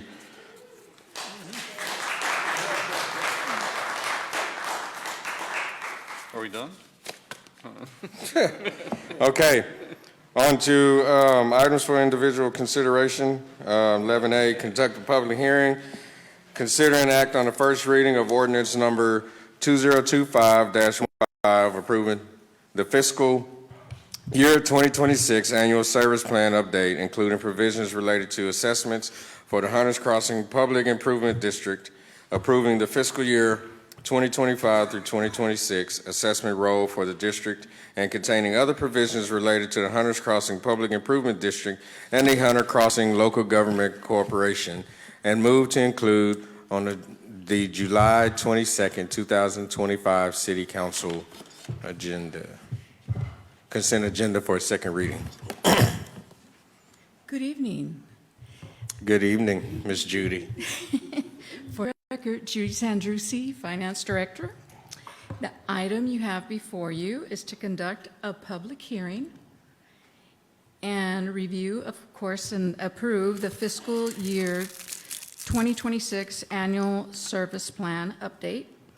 Just to give you some background, the City of Bastrop established the Bastrop Hunters Crossing Public Improvement District, the PID, September 11th, 2001. We follow the Texas Local Government Code, Section 372.013, and it requires the ongoing service plan to be presented to council for review and approval, and the ongoing service plan needs to be reviewed and updated annually. So city staff prepared and presented a proposed fiscal year 2025-2026 budget and proposed assessments for the operations and maintenance costs for Hunters Crossing Local Government Corp. For consideration on June 25th, and they did approve it. And just to give you the highlights of the revenue and the expenses that was on that budget, basically, they pretty much state the same. Our assumptions for the proposed budget was leaving revenue the same, and then we did have a 2% increase in professional services and admin support, which was only around $220, and we increased legal services by $10,000. And then when you look at the plan, it from 2025 compared to 26, it basically stayed the same, no changes. So we're requesting approval for the FY26 Annual Service Plan Update. And I'd like to introduce Rob Hayslip from P3. They manage our PID. Would you like to say some words? Okay. Yes, please do introduce yourself. Good evening. I'm Rob Hayslip with P3 Works. We're the city's PID administrator. So together with Judy and some of the city staff, we put together this document for the Hunters Crossing PID. As she said, this is governed by Chapter 372. And annually, we need to put together reports and updates to the SAPs. And so that's what this is. It's a pretty standard document, but just per the local government ordinance, we need to review it and approve it every year. Mayor, I want to make something abundantly clear. It's been 3 years already. The council gave direction that this PID be minimized as much as possible. So a PID contains two components. One is a capital cost, which we are still recovering some of those capital costs through the assessment. The second is a maintenance and operation cost. This has been a messy PID from the get-go. The 5 million or so has always been a ceiling, not a goal. And so that was the transformational discussion with this PID board, that we're not trying to reach that 5 million. We're not trying to increase those assessment. In fact, these need to go away, which is why you see some of those costs being minimized. The debt that is outstanding is for a fence that was installed, before Sylvia, to the tune of over $750,000. And so that's a pretty expensive wood fence out there. And I would question the benefit versus residential and commercial, but yet here we are. So it's important that everybody understand that these assessments will be ongoing, but we're not trying to add anything to the assessment. All right, thank you.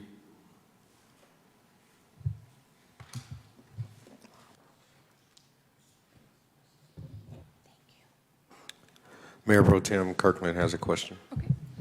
The budget item had a sum or a number, I don't remember, 560,000 or whatever that was, but we didn't have a breakdown of that.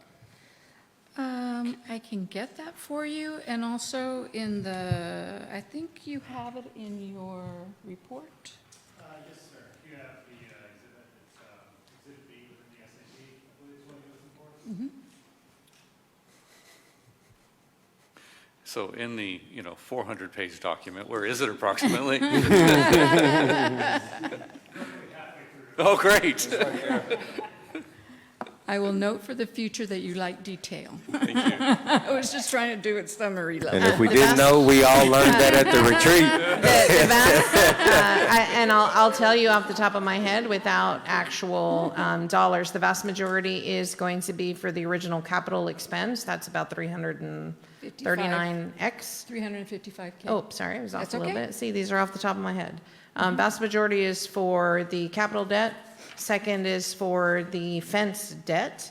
Third is for administrative and legal. And then you have a maintenance Maintenance and contract with the landscaping company that will mow. I can actually give you my work papers. Sure. I'd like to see that too.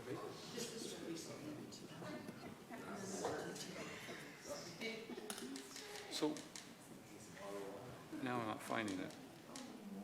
Maybe it's in the staff report. Thank you.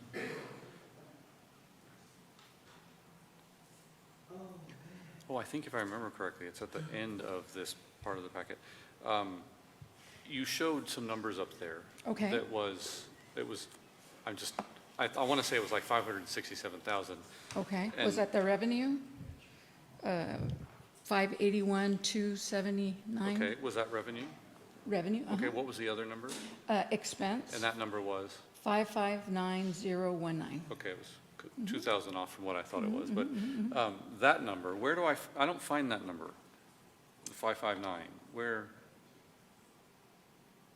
Because that's the number, because those are the expenses. So I'm trying to figure out, and I don't necessarily need, okay, here's $25 of that number, but like, which thing is like 300,000 of that number? Which thing Payment is? to the Developer. Payment to the original developer for capital expenses. That is the largest amount, $355,000. I said 339 earlier. Judy corrected me. Yes. That is the vast majority of that. The next is going to be debt service. Okay.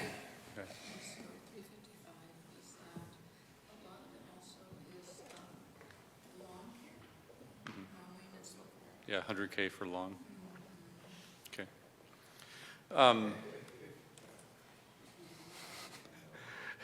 At what point does that transition to the homeowners association from the PID? So I'm glad that you raised that question. We had an executive session, and we will be bringing that to you. There's some negotiation and some discussion to be had with the HOA. Okay. There's consideration the city needs to think about as it turns over. One of the largest expenses is maintenance of the detention pond and the mowing. Given that detention pond is a significant portion of the drainage system there, does it make sense to turn that over to an HOA? And my response is no. And how do we slice that baby? Okay, thank you. Thank you, Mayor Pro Tem Kirkland. All right. We will now open up the public hearing. Mr. Michael, we have any citizen comments? Any comments from anyone? No, sir. Okay. Anyone? All right. So we're now going to close the public hearing. Council, you have any other questions? Move to approve. Second. All right. You catch that one? Yes.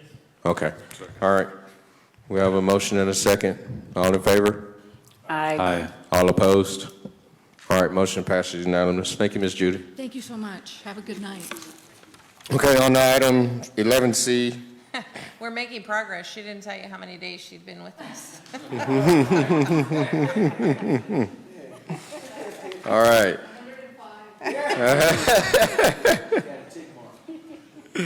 All right, 11C, consider action to approve the first reading of ordinance number 2025-59 of the City Council of the City of Bastrop, Texas, amending the Code of Ordinance related to Chapter 12 titled Traffic and Vehicles, Article 12.05.006 titled SH-21 Frontage with Speed Limits, amending the location and speed on SH-21 in the city limits of the City of Bastrop, repealing all prior ordinances that are in conflict herewith, and providing the findings of fact, enactment,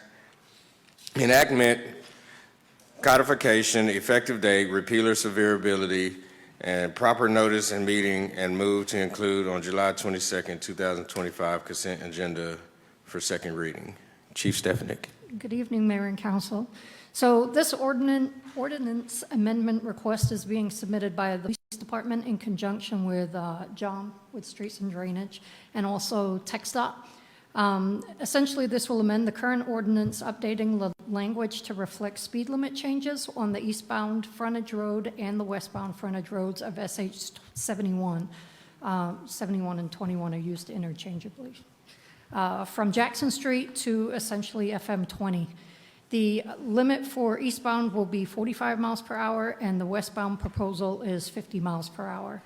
And these recommended changes came from the engineers with TxDOT. All right, Council, we have any questions? Councilmember Plunkett.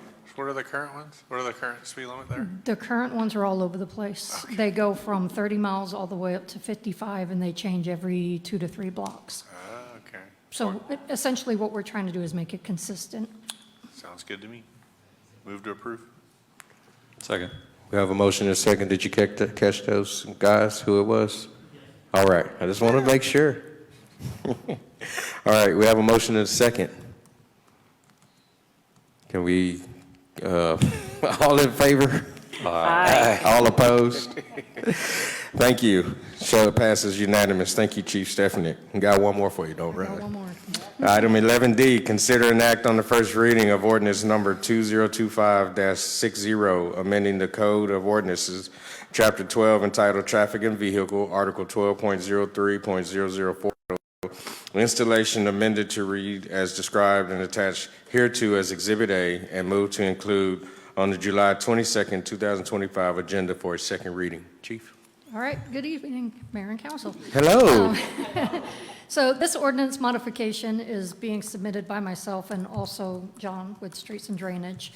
Our current code has an ordinance in it that requires the city to maintain a current inventory of all traffic control signals and devices on file with the city secretary's office. The inventory is lacking a little bit, so what we are trying to do is bring this inventory back into full compliance and then ensure that there's an easy continuation for this inventory list without listing every single stop sign that's in the city in the ordinance. So we would like to amend the section, specifically 12.03.004, to include language that pertains to the procedure of how the sign gets added. Essentially, we would be conducting a traffic analysis and then bringing a traffic analysis for those signs not yet implemented. And then for all the signs, we would bring a resolution to council for approval. Mayor Pro Tem Kirkland. I think this is a city manager question. Will these signs end up in GIS? Yes. Okay, right answer. All right. Doesn't look like we have a one motion. Motion to approve. Second. We have a motion and a second. Mayor Pro Tem Kirkland, Councilmember Lowe. All right, all in favor? Aye. All opposed? All right, motion passes unanimous. All right, now we reach to the favorite point in the meeting of certain council members. I know some of y'all want to stay all night. All right. Motion to adjourn. We have a motion to adjourn. We have a second. All in favor? Aye. All opposed? All right, thank you, Bastrop. Have a great night. We'll see y'all in a couple weeks.